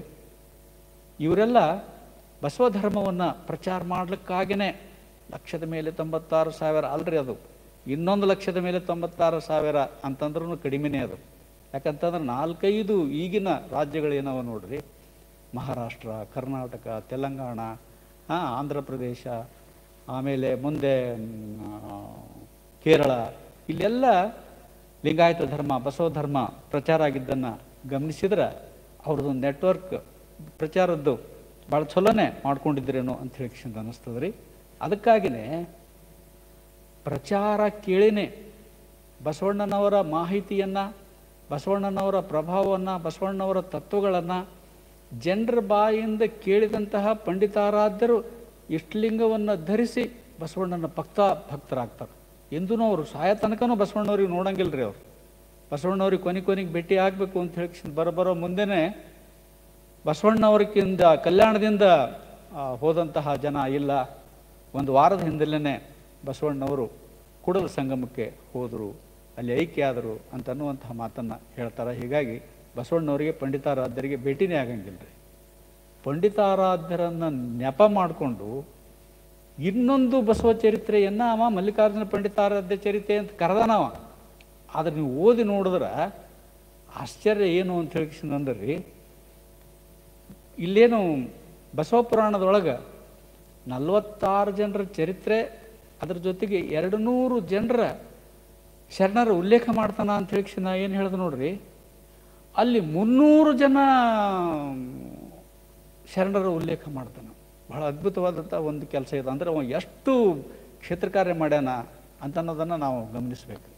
ಇಲ್ಲಿ 200, ಅಲ್ಲಿ 300, 500 ಜನರನ್ನು, 500 ಜನ ಶರಣರನ್ನು ಉಲ್ಲೇಖ ಮಾಡ್ತಾನೆ ರೀ. ಒಂದು 50, 100 ರಿಪಿಟೇಷನ್ ಆಗ್ಯಾವ ಅಂತ ಹೇಳಿ ತಿಳಿಯೋಣ್ರಿ. ಆದ್ರೆ 400 ಜನರನ್ನು, ಶರಣರನ್ನು ಅವ ಉಲ್ಲೇಖ ಮಾಡೋದೇನದ ನೋಡ್ರಿ. ಇಂತಹ ದೊಡ್ಡ ಇತಿಹಾಸ ಉಳಿಸಿದ್ದಕ್ಕಾಗಿ ನಾವೆಲ್ಲರೂ ಅವನಿಗೆ ಕೃತಜ್ಞರಾಗಬೇಕು ಅಂತ ಹೇಳಿ ಕಿಶನ್ ಅನ್ನಿಸ್ತದೆ ರೀ. ಭಾಳ ದೊಡ್ಡ ಕೆಲಸ ಮಾಡಿದಂತಹ ಒಬ್ಬ ಕವಿ ಅವ. ಹೀಗಾಗಿ ಪಾಲ್ಕುರ್ಕೆ ಸೋಮನಾಥನ ಈ ಮಲ್ಲಿಕಾರ್ಜುನ ಪಂಡಿತಾರಾಧ್ಯ ಚರಿತ್ರೆ ಬಗೆಗೆ ಇನ್ನೊಂದು ದತ್ತಿ ಉಪನ್ಯಾಸ ಅವಕಾಶ ಮಾಡಿಕೊಂಡು ನಿಮ್ಗೆ ಅಲ್ಲಿ ಪರಿಚಯ ಮಾಡ್ತೀನಿ ರೀ. ಅಲ್ಲಿ ಯಾವ್ಯಾವ ಅಧ್ಯಾಯದೊಳಗೆ ಹೆಂಗೆ ಹೇಳ್ತಾನೆ ಬಸವಣ್ಣವರನ್ನು ನೆನೆಸ್ಕೊಂಡು ಈ ಮಲ್ಲಿಕಾರ್ಜುನ ಪಂಡಿತಾರಾಧ್ಯರ ಬಾಯಿಯಿಂದ ಸೋಮನಾಥ ಎಂತೆಂತಹ ಐತಿಹಾಸಿಕವಾದಂತಹ ಸಂಗತಿಗಳನ್ನು ಹೇಳ್ತಾನವ. ಪುನಃ ಮತ್ತಲ್ಲಿ ಅವ ಬಸವ ಚರಿತ್ರೆಯನ್ನು ಸಂಕ್ಷಿಪ್ತವಾಗಿ, ಬಸವಪುರಾಣದ ಸಂಕ್ಷಿಪ್ತವಾಗಿ ಬಸವಪುರಾಣವನ್ನು ಮತ್ತಲ್ಲಿ ಹೇಳ್ತಾನೆ. ಅದು ಅಷ್ಟಲ್ಲದೆ ಅವನಿಗೆ ಬರೀ ಚರಿತ್ರೆ ಅಷ್ಟೇ ಸಾಕಾಗಂಗಿಲ್ಲ ರೀ. ಲಿಂಗಾಯತ ಧರ್ಮದ ಬಹಳ ಮುಖ್ಯವಾದಂತಹ ತತ್ವಗಳೇನವ ನೋಡ್ರಿ. ಹೆಚ್ಚಾಗಿ ಅಷ್ಟಾವರಣ, ಈ ಅಷ್ಟಾವರಣದ ಬಗೆಗೇನೆ ಒಂದು ಇಡೀ ಅಧ್ಯಾಯ ಬರೀತಾನೆ ರೀ. ಬಹುಶಃ ಬಸವ ತತ್ವಗಳನ್ನು ಮೊದಲನೇದಾಗಿ ಇಷ್ಟೊಂದು ವ್ಯಾಪಕವಾಗಿ ಚರ್ಚೆ ಮಾಡಿದವ ಬಹುಶಃ ಸೋಮನಾಥ ಕವಿ ಅಂತ ಹೇಳಿ ಅನಿಸ್ತದೆ. ಹೀಗಾಗಿ ಅವನ ಎರಡೂ ಕಾವ್ಯಗಳನ್ನು ನಾವು ಎಲ್ಲರೂ ಓದಬೇಕಾದಂತಹ ಆ ಕಾವ್ಯಗಳು ಮತ್ತು ಸೋಮನಾಥ ಕೊಟ್ಟಂತಹ ಶರಣರ ಚರಿತ್ರೆ ಇದು ಭಾಳ ಅದ್ಭುತವಾದಂತಹ ಚರಿತ್ರೆ. ಈ ಕಾವ್ಯಗಳನ್ನು ನಾವು ಸಾಲಿನಿಂದ ಸಾಲಿಗೆ, ಪದದಿಂದ ಪದಕ್ಕೆ ಎಚ್ಚರದಿಂದ ಓದಿದ್ರೆ ಶರಣರ ಚರಿತ್ರೆ ಇನ್ನೊಮ್ಮೆ ನಾವು ಕಟ್ಕೊಳ್ಳಿಕ್ಕೆ ಸಾಧ್ಯ ಆಗ್ತದೇನೋ ಅಂಥೇಳಿ ಅನ್ನಿಸ್ತದೆ ರೀ. ಈ ಸೋಮನಾಥನ ಸಮಾಧಿ ನೋಡ್ರಿ, ಕರ್ನಾಟಕಕ್ಕೆ ಅವನಿಗೆ ಸಂಬಂಧ ಬರ್ಲಿಕ್ಕೆ ಪ್ರಾರಂಭ ಆಗ್ತದೆ. ಅವ ಇರೋದು ಅಲ್ಲಿ ಪಾಲ್ಕುರ್ಕೆ ಒಳಗಿದ್ದ. ತೆಲುಗಿನೊಳಗೆ ಕಾವ್ಯ ಬರೆದ, ಸಂಸ್ಕೃತದೊಳಗೆ ಬರೆದ, ಕನ್ನಡದೊಳಗೆ ಬರೆದ, 3 ಭಾಷೆಯೊಳಗೂ ಕಾವ್ಯ ಬರೀತಾನೆ ರೀ. ಈ ಬೆಂಗಳೂರು ಜಿಲ್ಲೆಯ ಮಾಗಡಿ ತಾಲೂಕಿನ ಕಲ್ಲೆ ಅಂತನ್ನುವಂತಹ ಆ ಗ್ರಾಮದೊಳಗೆ ಅವನ ಸಮಾಧಿ ಸಿಗ್ತದ ಅಂತ ನಮಗೆ ಗೊತ್ತಾಗ್ತದೆ ರೀ. ತಾಯಿ ಹೆಸರು ಶ್ರೀಯಾದೇವಿ, ತಂದೆ ವಿಷ್ಣುರಾಮದೇವ. ಹೀಗಾಗಿ ಮೂಲತಃ ಇವರು ಬ್ರಾಹ್ಮಣ ಸಮುದಾಯಕ್ಕೆ ಸೇರಿದವರು ಅಂತನ್ನುವಂಥದ್ದು ಗೊತ್ತಾಗ್ತದ. ಬಹುಶಃ ಅವರು ಆಮೇಲೆ ಆ ಲಿಂಗಾಯತ ಧರ್ಮವನ್ನು, ಬಸವ ಧರ್ಮವನ್ನು ಸ್ವೀಕಾರ ಮಾಡಿಕೊಂಡು ಇಂತಹ ಕೆಲಸ ಮಾಡ್ಯಾರೇನೋ ಅಂತ ಅನಿಸ್ತದೆ. ಅಂದ್ರೆ ಬಾಲ್ಯದೊಳಗೇ ಅವರು ಈ ಬಸವ ಪ್ರಭಾವಕ್ಕೆ ಒಳಗಾದ್ರೇನೋ ಅಂತ ಹೇಳಿ ಅನ್ನಿಸ್ತದೆ. ಅವ ಎಂತಹ ಬಸವಾಭಿಮಾನಿ, ತನ್ನನ್ನು ಹೆಂಗೆ ಪರಿಚಯ ಮಾಡ್ಕೊಳ್ತಾನ ಅಂತ ಅನ್ನೋದು ಕೂಡ ಭಾಳ ಮುಖ್ಯವಾದಂತಹ ಒಂದು ಸಂಗತಿನೇ ಅದು. ನಾನು ಭೃಂಗಿರಿಟಿ ಗೋತ್ರದವನು, ಗುರುಲಿಂಗ ಪುತ್ರನು, ಶಿವಕುಲದವನು, ಕೆಟ್ಟ ವ್ಯಾಸಂಗಗಳನ್ನು ಬಿಟ್ಟವನು, ಜಂಗಮಲಿಂಗ ಪ್ರಸಾದದಿಂದ ಸತ್ಪ್ರಾಣ ಪಡೆದವನು ಅಂತ ಬರ್ಕೊಳ್ತಾನೆ ಒಂದು ಕಡೆ. ನೋಡ್ರಿ, ಇನ್ನೊಂದು ಕಡೆ ಬರ್ಕೋತಾನವ, ಶ್ರೀ ಗುರುಮೂರ್ತಿಯಾದ ಬಸವಣ್ಣ ದಂಡನಾಯಕನೇ ನನ್ನ ಒಡೆಯನು, ಇದು ದಿಟ, ಬಸವಣ್ಣನನ್ನೇ ನನ್ನ ಕೃತಿಪತಿಯಾಗಿ ಮಾಡಿಕೊಂಡು ಕಾವ್ಯ ರಚನೆ ಮಾಡುತ್ತೇನೆ ಅಂತಂತಾನ. ಹಿಂಗೆ ಕಾವ್ಯದ ತುಂಬ ಓತಪ್ರೋತವಾಗಿ ಬಸವಣ್ಣನ ಹೆಸರು ಬಂತು ಅಂತ ಹೇಳಿಕಿಸಿದಂದ್ರೆ ಸಾಕ್ರಿ, ಎಲ್ಲ ಮರೆತು ಅವರು ಆ ಬಸವಣ್ಣವ್ರ ಬಗ್ಗೆ ಹೇಳಕ್ಕೆ ಪ್ರಾರಂಭ ಮಾಡ್ತಾರೆ. ನಾನು ಬಸವ ಗೋತ್ರದವನು, ಬಸವನ ಕರುಣೆಯಿಂದ ಬಸವೇಶನ ಶ್ರೀಪಾದ ಪದ್ಮಗಳ ಸೇವಕನು, ಬಸವಣ್ಣನನ್ನು ಹೊಗಳಲು ಪೂಣುವ ಕವಿಸ್ವರರು, ಬಸವಣ್ಣನನ್ನು ಹೊಗಳಲು ನಿಲ್ಲುವ ಪಾಠಕನು, ಬಸವಣ್ಣನ ದೂತನು ನಾನು, ಬಸವಣ್ಣನ ಭಟನು, ಬಸವಣ್ಣನ ಸೇವಕನು ಅಂತ ಹೇಳ್ತಾನೆ. ಇಂಥ ಮನುಷ್ಯ. ಅದು ಮತ್ತು ಪ್ರಾರಂಭದೊಳಗೆ ನೋಡ್ರಿ ಬಸವಣ್ಣವರ ಪ್ರಭಾವ ಎಷ್ಟಿತ್ತು ಅಂತ ಅನ್ನೋದಕ್ಕೆ ಈ ಕವಿ ಮತ್ತು ಮಲ್ಲಿಕಾರ್ಜುನ ಪಂಡಿತಾರಾಧ್ಯ ಇಬ್ಬರು ಬಹಳ ದೊಡ್ಡ ಸಾಕ್ಷಿಗಳು. ನನಗನ್ನಿಸ್ತದ ಅವಾಗಷ್ಟು ವ್ಯಾಪಕವಾಗಿ ಏನು ಈ ಧರ್ಮ, ಬಸವ ಧರ್ಮ ಪ್ರಸಾರ ಆಯಿತು. ಎಷ್ಟು ಜನ ಬಸವಾಭಿಮಾನಿಗಳು, ಬಸವ ಅನುಯಾಯಿಗಳು, ಎಷ್ಟು ಏನಂತೀರಿ ಅವರಿಗೆ ಬಹಳ ಕಟಿಬದ್ಧವಾದಂತಹ, ಒಪ್ಪಿಕೊಂಡಂತಹ, ಬಸವಣ್ಣವರನ್ನು ಒಪ್ಪಿಕೊಂಡಂತಹ ಭಕ್ತರು ಸಿಗ್ತಾರೆ ನೋಡ್ರಿ.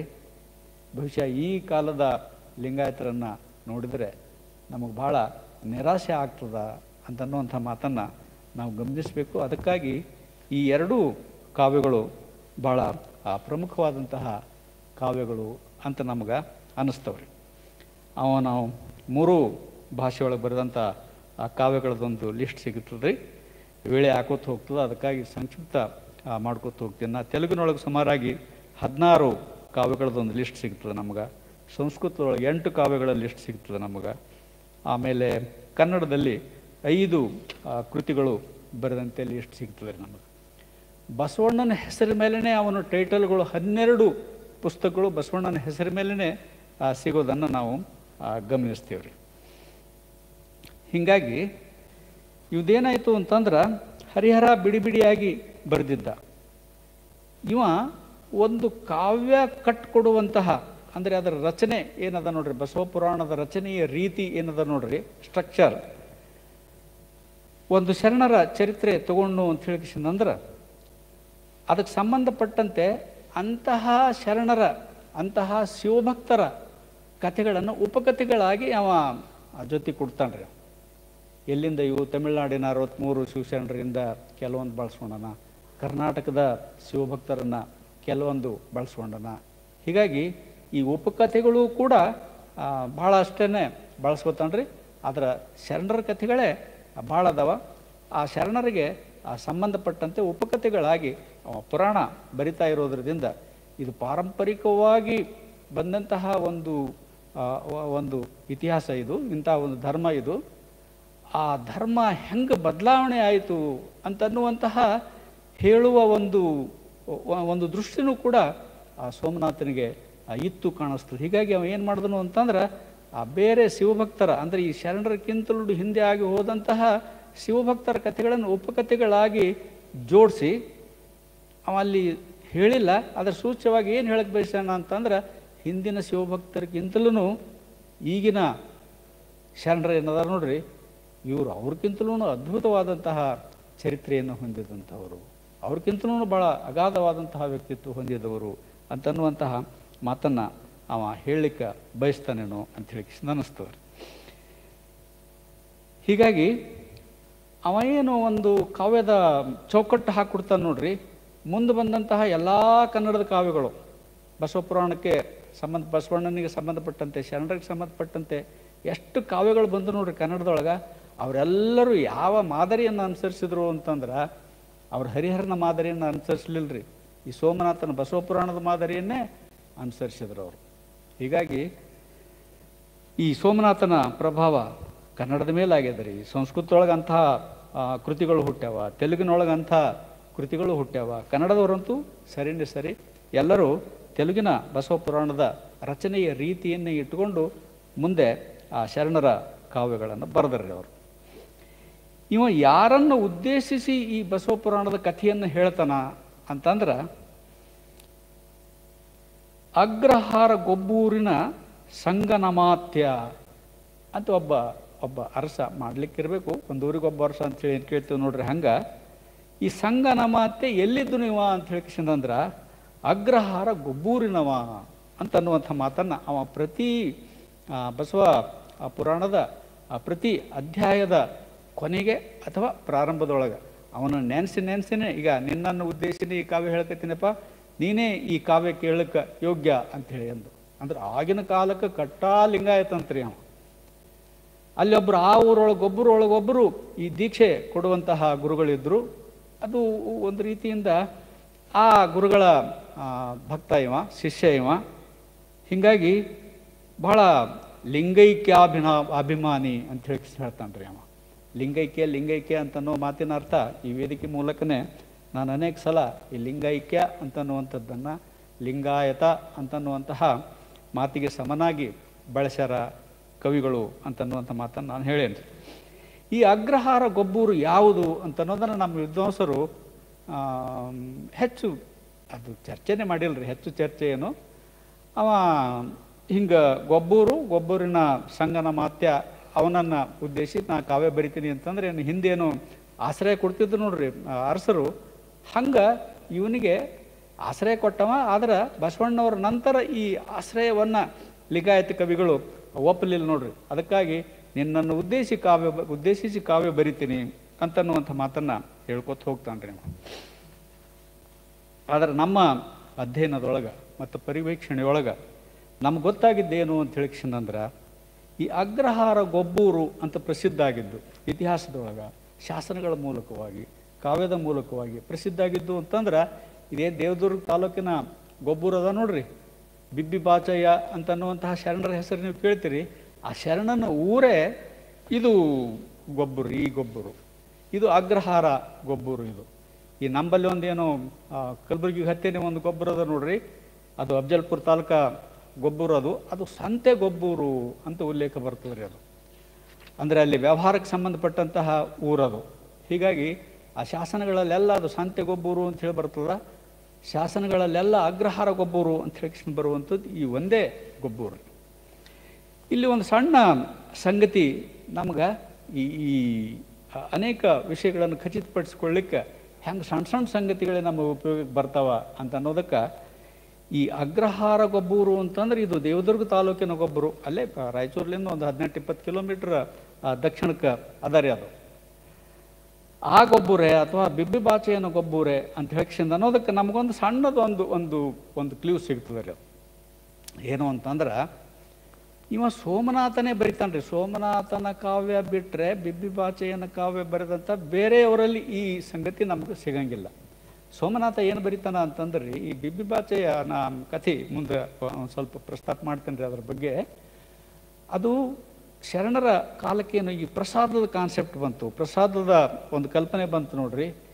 ಅವ ಪ್ರಸಾದಿ ಅವ ಏನು ಮಾಡ್ತಿದ್ದ ಅಂತ ಹೇಳಿದ ಅಂದ್ರೆ ತನ್ನ ಊರೊಳಗೆ ಮತ್ತು ಸುತ್ತಮುತ್ತ ಎಲ್ಲರೂ ದೊಡ್ಡ ದೊಡ್ಡ ಸಮಾರಂಭ ಆಗಿದ್ರೆ ಅಲ್ಲೆಲ್ಲ ಹೋಗಿ ಅವ ಬಂಡಿ ಕಟ್ಕೊಂಡೇ ಹೋಗ್ತಿದ್ದನಂತ್ರಿ. ದೊಡ್ಡ ದೊಡ್ಡ ಸಮಾರಂಭ ಆಗಿದ್ದು ಅಂತ ಹೇಳಿದ್ರೆ ಅಲ್ಲಿ ಎಲ್ಲರೂ ಸೇವಿಸಿ ನಂತರ ಏನು ತಯಾರಾದಂತಹ ಅಡುಗೆ ಒಳಗೇನು ಹೆಚ್ಚಿಗೆ ಅಡುಗೆ ಉಳಿತದೆ ನೋಡ್ರಿ, ಆ ಪ್ರಸಾದವನ್ನು ತಗೊಂಡು ಬಂದು ಬಂಡಿ ತುಂಬಿಕೊಂಡು ಬಂದು ತನ್ನೂರೊಳಗಿನ ಜನರಿಗೆ ಹಂಚ್ತಿದ್ದವ. ಅಂದ್ರೆ ಬಡವರಿಗೆ ಹಂಚ್ಯಾನವ.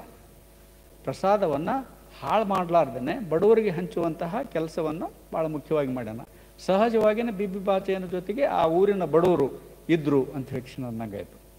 ಬಿಬ್ಬಿ ಬಾಚೆಯ ಸಹಜವಾಗಿಯೇ ಬ್ರಾಹ್ಮಣ ಮನೆತನಕ್ಕೆ ಸಂಬಂಧಪಟ್ಟವ. ಒಂದು ದಿವಸ ಬಿಬ್ಬಿ ಬಾಚೆಯನ ಜೊತೆಗೆ ಇಷ್ಟೆಲ್ಲ ಜನ ಅವರು ಹಿಂದಿರೋದ್ರದಿಂದ ಸಹಜವಾಗಿ ಅದ ನೋಡ್ರಿ, ಅವ ಪ್ರಸಾದ ಒಪ್ಸಲ್ಕತ್ತಾನ. ಅವ ದಿನ ಅವರಿಗೆ ಬದುಕಲಿಕ್ಕೆ ಸಹಾಯ ಆಗಲ್ಕತ್ತಾನ. ಹೀಗಾಗಿ ಬಡವರು ಸಹಜವಾಗಿಯೇ ಅವನ ಹಿಂದೆ ಹರಣ್ಯಾರ. ಇದಕ್ಕೊಂದು ಮತ್ತೊಂದು ಐತಿಹಾಸಿಕವಾದಂತಹ ಸಂಗತಿ ಅದ. ಅದು ಇನ್ನೊಂದು ಒಂದು ದಿವಸ PPT ಪ್ರೆಸೆಂಟೇಷನ್ ಮಾಡಬೇಕು ಅಂತ ಹೇಳಿ ಮಾಡೀನಿ ಗೊಬ್ಬರನ್ನ ಈ ಬಿಬ್ಬಿ ಬಾಚೆಯನ ಬಗ್ಗೆ. ಅವಾಗ ನಿಮ್ಗೆ ಉಳಿದ ವಿಷಯಗಳನ್ನು ಹೇಳ್ತೇನೆ ರೀ.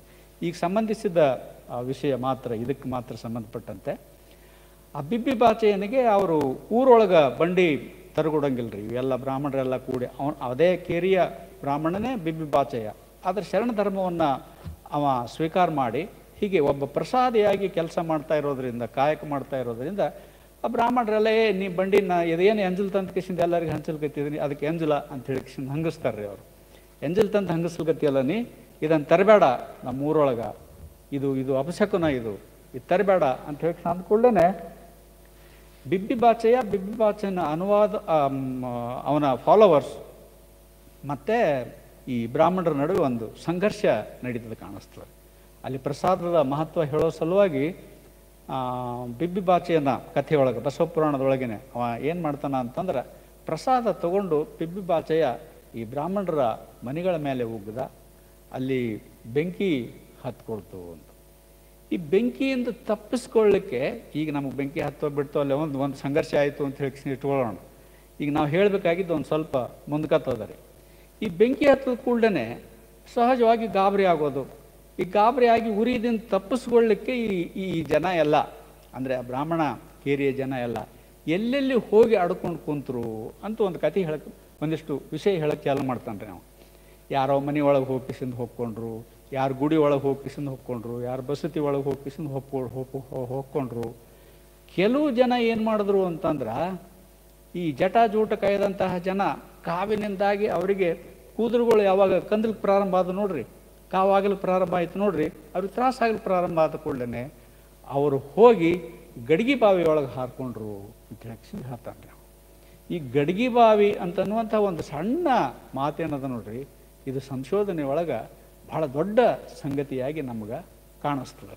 ಹೆಂಗದು ಅಂತ ಹೇಳ್ಕಿಸಿದ್ರೆ ಇದನ್ನು ಹೇಳ್ಬೇಕಾರೆ ಅಂದ್ರೆ ನಮ್ಗೆ ಸೋಮನಾಥ ಇಲ್ಲಿವರೆಗೇನು ಬಂದಿದ್ದ, ಇಲ್ಲಿ ಅವ ಇದೇ ಗೊಬ್ಬರದವ ಅಂತ ಹೇಳ್ಕಿಸಿಂದ ಅಲ್ಲಿಕ್ಕೆ ಬರೀ ಇದೇ ಗೊಬ್ಬರು ಅಂತ ಹೇಳ್ಕಿಸಿಂದ ಹೇಳಿದ್ರೆ ಆಗಂಗಿಲ್ಲ ನೋಡ್ರಿ. ಈ ಗಡಿ ಬಾವಿ ಸಂಗತಿ ಸಿಕ್ತಿರಿ ನನಗೆ.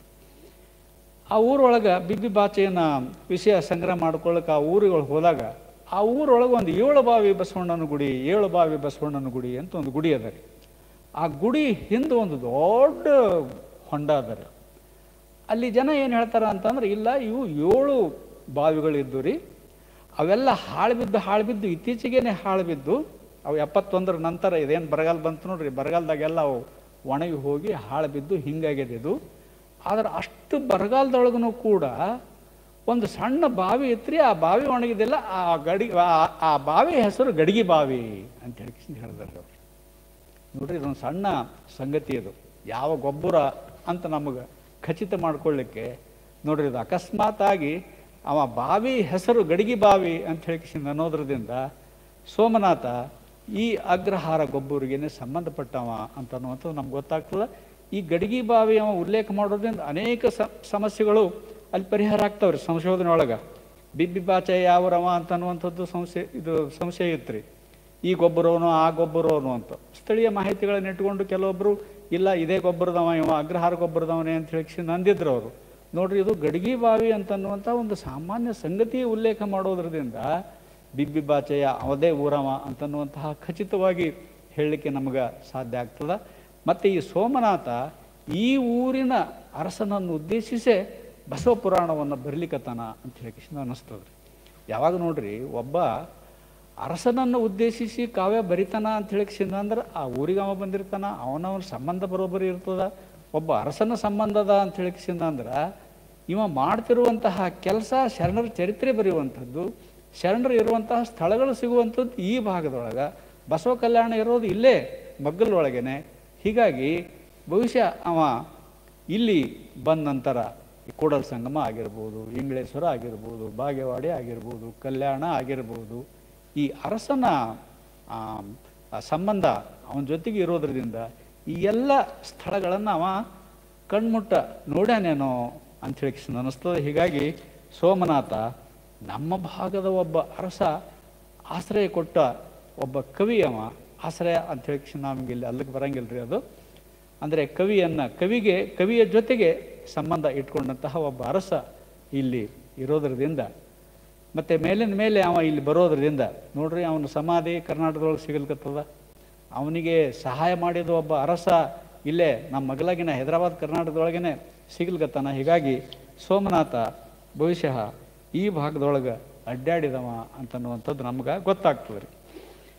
ಈ ಗಡಿಗೆ ಬಾವಿ ಅಂತನ್ನುವಂಥದ್ದು ಏನಾರು ತಪ್ಪಾಗಿ ಏನಾರೇ ಬರೆದಿರ್ದಾರೇನೋ ಅಂತ ಸಂಶಯ ಬಂತ್ರಿ. ಭೀಮಕವಿ ಅದು ತರ್ಜುಮೆ ಮಾಡ್ದವ ನೋಡ್ರಿ, ಅದು ಮೂಲ ಸೋಮನಾಥನ ಬಸವ ಪುರಾಣ. ಅದಕ್ಕಾಗಿ ಭೀಮಕವಿ ಏನು ಬರ್ದಾನ ಅಂತ ನೋಡ್ಲಿಕ್ಕೆ ಹೋದ್ರೆ ಭೀಮಕವಿನೂ ಅದೇ ಗಡಿಗೆ ಬಾವಿ ಅಂತ ಹೇಳ್ಯಾನ್ರಿ. ಇವೆಲ್ಲ ನಾವು ಕ್ಷೇತ್ರ ಕಾರ್ಯದೊಳಗೆ ಈ ಸಂಗತಿ ಸಿಕ್ಕಿದ್ರಿಂದ ಈ ಮಾಹಿತಿಗಳೆಲ್ಲ ನಮಗೆ ಗೊತ್ತಾಗ್ಲಿಕತ್ತಾವ ನೋಡ್ರಿ. ಕಳವಳಿ ಸುತ್ತಮ್ ಯಾವಾಗ ಬೆಂಕಿ ಹತ್ತದ, ಬೆಂಕಿ ಹತ್ತದ ಕೂಡಲೇ ಆ ಜನ ಎಲ್ಲ ಗಾಬರಿಯಾಗಿ ಬಿದ್ದು ಒರಲುವರು, ತಲೆಗಳಂ ಸೆಕೆ ಹತ್ತಿ ದಹಿಸಲು ಜ್ವಲನ ನೇತ್ರದ ದೇಗುಲಗಳಂ ಗೈದಿ ಬದುಕುವರು, ಅಲಸಿ ಗಡ್ಡಂ ಮೀಸೆಗಳು ಬೇಯಲು ಸಮೀಪದ ಗಡಿಗೆ ಬಾವಿಗಳೊಳಗೆ ಧುಮ್ಮಿಕ್ಕುವರು, ತಮ್ಮ ಪ್ರಾಣವನ್ನು ಕಾಪಾಡಿಕೊಳ್ಳಲಿಕ್ಕೆ ಅಂತನ್ನುವಂಥ ಮಾತನ್ನು ಅವ ಹೇಳೋದ್ರಿಂದ ಸೋಮನಾಥ ಇಲ್ಲಿಯವನೇ ಅಂತ. ಇವ ಯಾವ ಕಾಲದವ ಅಂತ ಹೇಳಿಕಿಸಿಂದ್ರೆ ಕೊನೆಯದಾಗಿ ಎಲ್ಲ ವಿದ್ವಾಂಸರು ಒಪ್ಕೊಂಡಿದ್ದು ಅಂತ ಹೇಳಿಕಿಸಿಂದ್ರೆ 1292ರಿಂದ 1326ರವರೆಗೆ ಒಬ್ಬ ವರಂಗಲ್ ಕ್ಯಾಪಿಟಲ್ ಸಿಟಿ ಮಾಡಿಕೊಂಡು ಎರಡನೆಯ ಪ್ರತಾಪರುದ್ರ ಅಂತನ್ನುವಂಥ ಒಬ್ಬ ಅರಸ ಆಳ್ತಾನ್ರಿ. ಅವ ಈ ಕಾಲದೊಳಗೆ ಇವ ಇದ್ದ ಅಂತನ್ನುವಂಥದ್ದು ನಮ್ಗೆ ಗೊತ್ತಾಗ್ತದೆ ರೀ. ಹೀಗಾಗಿ ಶರಣರಿಂದ ಅಂದರೆ 1168-70 ನಾವು ಹಿಡಿದೆವು ಅಂತ ಹೇಳಿಕಿಸಿಂದ ಅಂದ್ರೆ 1168ರಿಂದ ಸುಮಾರು 3 ತಲೆವಾರು ಅಂದರೆ ಪಂಡಿತಾರಾಧ್ಯರ ಶಿಷ್ಯರ ಅದು ಮೊಮ್ಮಗನ ಶಿಷ್ಯ ನಾನು ಅಂತ ಹೇಳೋದ್ರಿಂದ 3 ತಲೆಮಾರು ಈ ಕಡೆ ಮುಂದಿನವಾಗುವುದರಿಂದ ಸುಮಾರು 20 ಅಥವಾ 25 ಒಂದೊಂದು ತಲೆಮಾರಿಗೆ ಹಿಡಿದ್ರೆ 60 ರಿಂದ 75 ವರ್ಷದ ಒಳಗೇನೆ ಅವ ಸೋಮನಾಥ ಕವಿ ಇದ್ದ ಅಂತನ್ನುವಂಥದ್ದು ನಮ್ಗೆ ಗೊತ್ತಾಗ್ತದೆ. ಹೀಗಾಗಿ ಹರಿಹರ 1220 ಅಂತ ಹೇಳ್ತಾರೆ. ಇವ ಭಾಳ ಅಂತಂದ್ರೆ 1235-40ಕ್ಕೆ ಇದ್ದಂತಹ ಹುಟ್ಟಿದಂತಹ ಕವಿ ಇವ. ಅದಕ್ಕಾಗಿ ಹರಿಹರ ಹಿರಿಯ ಆಗ್ತಾನ, ಇವ ಕಿರಿಯ ಆಗ್ತಾನ. ಹೀಗಾಗಿ ಹರಿಹರನ ಆ ಕಾವ್ಯಗಳನ್ನು ಸೋಮನಾಥ ನೋಡಿರಬಹುದು ಅಂತನ್ನುವಂತಹ ಒಂದು ವಿಷಯನೂ ಕೂಡ ವಿದ್ವಾಂಸರು ಅದನ್ನು ನಮ್ಮ ಮುಂದೆ ಇಡ್ತಾರೆ. ಈಗ ಸೋಮನಾಥ ಬಸವಪುರಾಣದ ಕಥೆ ಹೇಳೋದಿಲ್ಲ ನಾನು ಅಂತ ಹೇಳೇನ್ರಿ.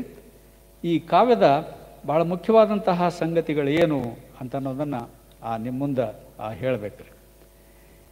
ಈ ಕಾವ್ಯ ಯಾರು, ಈ ಕಥೆಗಳನ್ನೆಲ್ಲ ನನಗೆ ಯಾರು ಹೇಳಿದ್ರು ಅಂತ ಅವ್ರ ಹೆಸರುಗಳನ್ನೇ ಅವ ಹೇಳ್ತಾನ್ರಿ. ಅವ ರೆಂಟಾಲ ಮಲ್ಲಿನಾಥ, ದೋಚಮಾಂಬೆ, ಮುನ್ನಯ್ಯ ದೇವ, ನಾರಯ್ಯ, ಗೋಡ್ಗಿ ತ್ರಿಪುರಾರಿ, ನೀಲಕಂಠ ಗೋಡ್ಗಿ, ಇವರ ಜೊತೆಗೆ ಇನ್ನೂ ಅನೇಕ ಜನರು ನನಗೆ ಮಾಹಿತಿ ಕೊಟ್ಟರು. ಈ ಭಕ್ತರಿಂದ ಕೇಳಿದ ರೀತಿಯಲ್ಲಿ ತಪ್ಪಾಗದಂತೆ ಹೇಳಿದ್ದೇನೆ ಅಂತ ತಾನೇ ಬರಿತಾನ್ರಿ. ಅವನು ಮೂಲ ಟೆಕ್ಸ್ಟದ್ದು ಸರಳನೂ ಅದನ್ನೇ ಓದಲ್ಗತ್ತೀನಿ ನಾನು ನಿಮಗೆ. ಅಂದ್ರೆ ಇದರಿಂದ ಏನು ಗೊತ್ತಾಗ್ತದೆ ನಮ್ಗೆ ಅಂತಂದ್ರೆ, ಅವನು ಕೂಡ ಮೌಖಿಕ ಮಾಹಿತಿಗಳನ್ನು ಸಂಗ್ರಹ ಮಾಡಿನೇ ಈ ಕಾವ್ಯ ಬರದ ಅಂತಂದ್ರೆ, ಈ ಕಾವ್ಯದಲ್ಲಿ ಮೌಖಿಕ ಇತಿಹಾಸ ಅಡಗಿಕೊಂಡಿದೆ ವ್ಯಾಪಕವಾಗಿ ಅಂತನ್ನುವಂಥದ್ದು ನಮ್ಗೆ ಭಾಳ ಸ್ಪಷ್ಟವಾಗಿ ಗೊತ್ತಾಗ್ತದೆ ನೋಡ್ರಿ. ಎರಡನೇದ್ದು ವೈಶಿಷ್ಟ್ಯ ಅಂಥೇಳಿ ಅಂದ್ರೆ ಒಂದು 2-3 ಅಂಶಗಳನ್ನು ನಾನಿಲ್ಲಿ ಗುರುತು ಮಾಡ್ಕೊಂಡಿನ್ರಿ. ಏನದು ಅಂತಂದ್ರೆ, ಬಸವ ಪುರಾಣವು ಶರಣ ಚರಿತ್ರೆಗಳನ್ನೊಳಗೊಂಡ ಲಿಂಗಾಯತ ಧರ್ಮದ ಮೊದಲನೆಯ ಕಾವ್ಯ ಅಂತ ಅನ್ನುವಂಥ ದೃಷ್ಟಿಯಿಂದ ಇದು ಭಾಳ ಪ್ರಮುಖವಾದಂತಹ ಕೃತಿ ಅಂತ ಅನ್ನಿಸ್ತದೆ. ಶರಣ ಧರ್ಮ, ಬಸವ ಧರ್ಮ, ಲಿಂಗಾಯತ ಧರ್ಮ, ಈ ತತ್ವಗಳನ್ನು ಮತ್ತು ದರ್ಶನವನ್ನು ಅಂದರೆ ಫಿಲಾಸಫಿ, ಇದನ್ನು ಉಳಿಸಿಕೊಡುವಂತಹ ಪ್ರಯತ್ನ ಈ ಪುರಾಣದೊಳಗೆ ಇದೆ ಅಂತನ್ನುವಂಥದ್ದು ಭಾಳ ಮುಖ್ಯವಾದಂತಹ ಸಂಗತಿ ಇದೆ. ಅದು ಬಸವಾದಿ ಪ್ರಮಥರ ಚರಿತ್ರೆಗಳನ್ನು ನಿರೂಪಿಸುವ ಮೂಲಕ ಲಿಂಗಾಯತ ಧರ್ಮದ ಮಹತ್ವವನ್ನು ಹೇಳಿಕೊಡುವುದು ಈ ಕವಿಯ ಮುಖ್ಯ ಉದ್ದೇಶವಾಗಿದೆ ಅಂತ. ಅಂದರೆ ಒಂದೇ ಉದ್ದೇಶದಿಂದಲೇ ನೀವು ಕಾವ್ಯ ಬರೆದಿಲ್ಲ, ಅನೇಕ ಉದ್ದೇಶಗಳು ನಮಗಿಲ್ಲಿ ಕಾಣಿಸ್ತವ ಅಂತನ್ನುವಂಥ ಮಾತು. ಅಂದರೆ ಮುಂದಿನವರಿಗೆಲ್ಲ ಈ ಕಾವ್ಯದ ಮಾದರಿನೇ ಉಪಯೋಗ ಆಯಿತು ಅಂತನ್ನುವಂಥದ್ದನ್ನು ನಾನು ನಿಮ್ಗೆ ಹೇಳೇನ್ರಿ. ಈ ಪಾಲ್ಗುರ್ಕೆ ಸೋಮನಾಥನ ಈ ಕಾವ್ಯದ ಒಂದು ಭಾಳ ಮುಖ್ಯವಾದಂತಹ ಒಂದು ಸಂಗತಿ ಇವತ್ತಿನ ಒಟ್ಟು ಈ ಉಪನ್ಯಾಸದೊಳಗೆ ನಾನು ಇದನ್ನು ಹೇಳಬೇಕು ಅಂತ ಹೇಳಿಕಿಸಿಂದು ಇಲ್ಲಿ ಹೇಳಲಿಕ್ಕೆ ಬಯಸ್ತೀನಿ ರೀ. ಭಾಳ ಮುಖ್ಯವಾದಂಥ ಸಂಗತಿ ಏನು ಅಂತಂದ್ರೆ, ಏನು ಬಸವಣ್ಣನ ಭಾಳ ಕಟ್ಟಾಭಿಮಾನಿ ನೋಡ್ರಿ ಸೋಮನಾಥ. ಅದಕ್ಕೆ ಅವ ತಂತಾನೆ ಏನು ಹೇಳ್ಕೊತಾನ ಅಂತಂದ್ರೆ, ನಾನು ಲಿಂಗೈಕ್ಯ ನಿಷ್ಠನು ಅಂತಂದರೆ ನಾನು ಲಿಂಗಾಯತನು ಅಂತ ಭಾಳ ಸ್ಪಷ್ಟವಾಗಿ ಹೇಳ್ಕೊತಾನ್ರಿ ಅವ. ಈ ಲಿಂಗಾಯತ ನಾನು ಈ ಬಸವ ಪುರಾಣವನ್ನು ಬರಲಿಕ್ಕೆ ಹೊಂಟೀನಿ ಅಂತ ಹೇಳಿಸಿಂದ ಅನ್ನುವಂತಹ ಈ ಕಾವ್ಯ ಅದರ ಸರಳಾನುವಾದ 1 ಸಲ ಅಲ್ಲ, 2 ಸಲ, 3 ಸಲ ಓದಿ ಅನುವಾದಕರ ಜೊತೆಗೆ ಚರ್ಚೆ ಮಾಡಿ ಅನುವಾದಕರಿಗೆ ಹ್ಞೂ ಅನಿಸಿ ನಾನು ಇಲ್ಲಿ ಹೇಳಲಿಕ್ಕೆ ಬಯಸಿದ್ದೇನು ಅಂತಂದ್ರೆ, ಬಸವ ಪುರಾಣದಲ್ಲಿ ಎಲ್ಲಿಯೂ ಕೂಡ ತಪ್ಪಿನೂ ವೀರಶೈವ ಅಂತನ್ನುವಂತಹ ಪದ ಬಂದಿಲ್ಲ. ಇದು ಬಹಳ ದೊಡ್ಡ ಇತಿಹಾಸ ಇದು.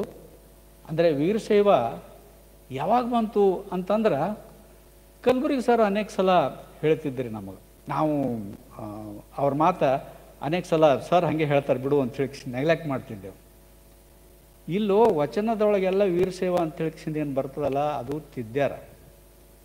ಕಾವ್ಯದೊಳಗೆ ಏನು ವೀರಶೈವ ಬರ್ತದೆ ನೋಡುವ, ಅದು 15ನೇ ಶತಮಾನದ ನಂತರ ಬರ್ತದೆ, 14-15ನೇ ಶತಮಾನ ನಂತರ ಬರ್ತದೆ. ಅದು ಅದಕ್ಕಿಂತ ಮುಂಚೆ ಯಾವ ಕಾವ್ಯದೊಳಗೂ ವೀರಶೈವ ಅಂತನ್ನುವಂತಹ ಪದ ಇಲ್ಲ ಅಂತನ್ನುವಂಥ ಮಾತನ್ನು ಅವ್ರು ಹೇಳ್ತಿದ್ರು. ಸರ್ ಮಾತು ನಾವು ಅನೇಕ ಸಲ ನಿರ್ಲಕ್ಷ್ಯ ಮಾಡಿದ್ದೆವು.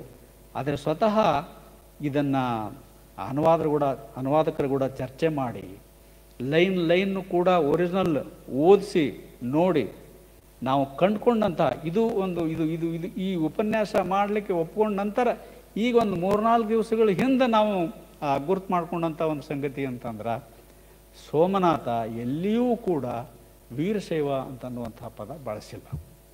ಹಾಗಂದ್ರೆ ನಾವು ಏನು ಬಳಸ್ಯಾನ ಅಂತಂದ್ರೆ ಈಗ ಲಿಂಗಾಯತ ಲಿಂಗೈಕ್ಯ ಅಂತನ್ನುವಂತಹ ಮಾತು ಏನು ಹೇಳಿದ್ರು ನೋಡ್ರಣ್ಣ, ಈ ಲಿಂಗಾಯತ ಪಾರಿಭಾಷಿಕ ಪದಗಳನ್ನು ಅಂದ್ರೆ ಏನು ಶರಣರು 12ನೇ ಶತಮಾನದೊಳಗೆ ಏನು ತಂದ್ರು ನೋಡ್ರಿ, ಲಿಂಗಾಯತ ಧರ್ಮದ ಜೊತೆಗೆ ಪಾರಿಭಾಷಿಕ ಪದಗಳನ್ನು ತಂದ್ರಲ್ಲ, ಆ ಪದಗಳನ್ನು ಸಾಕಷ್ಟು ಬಳಸ್ತಾನೆ ರೀ.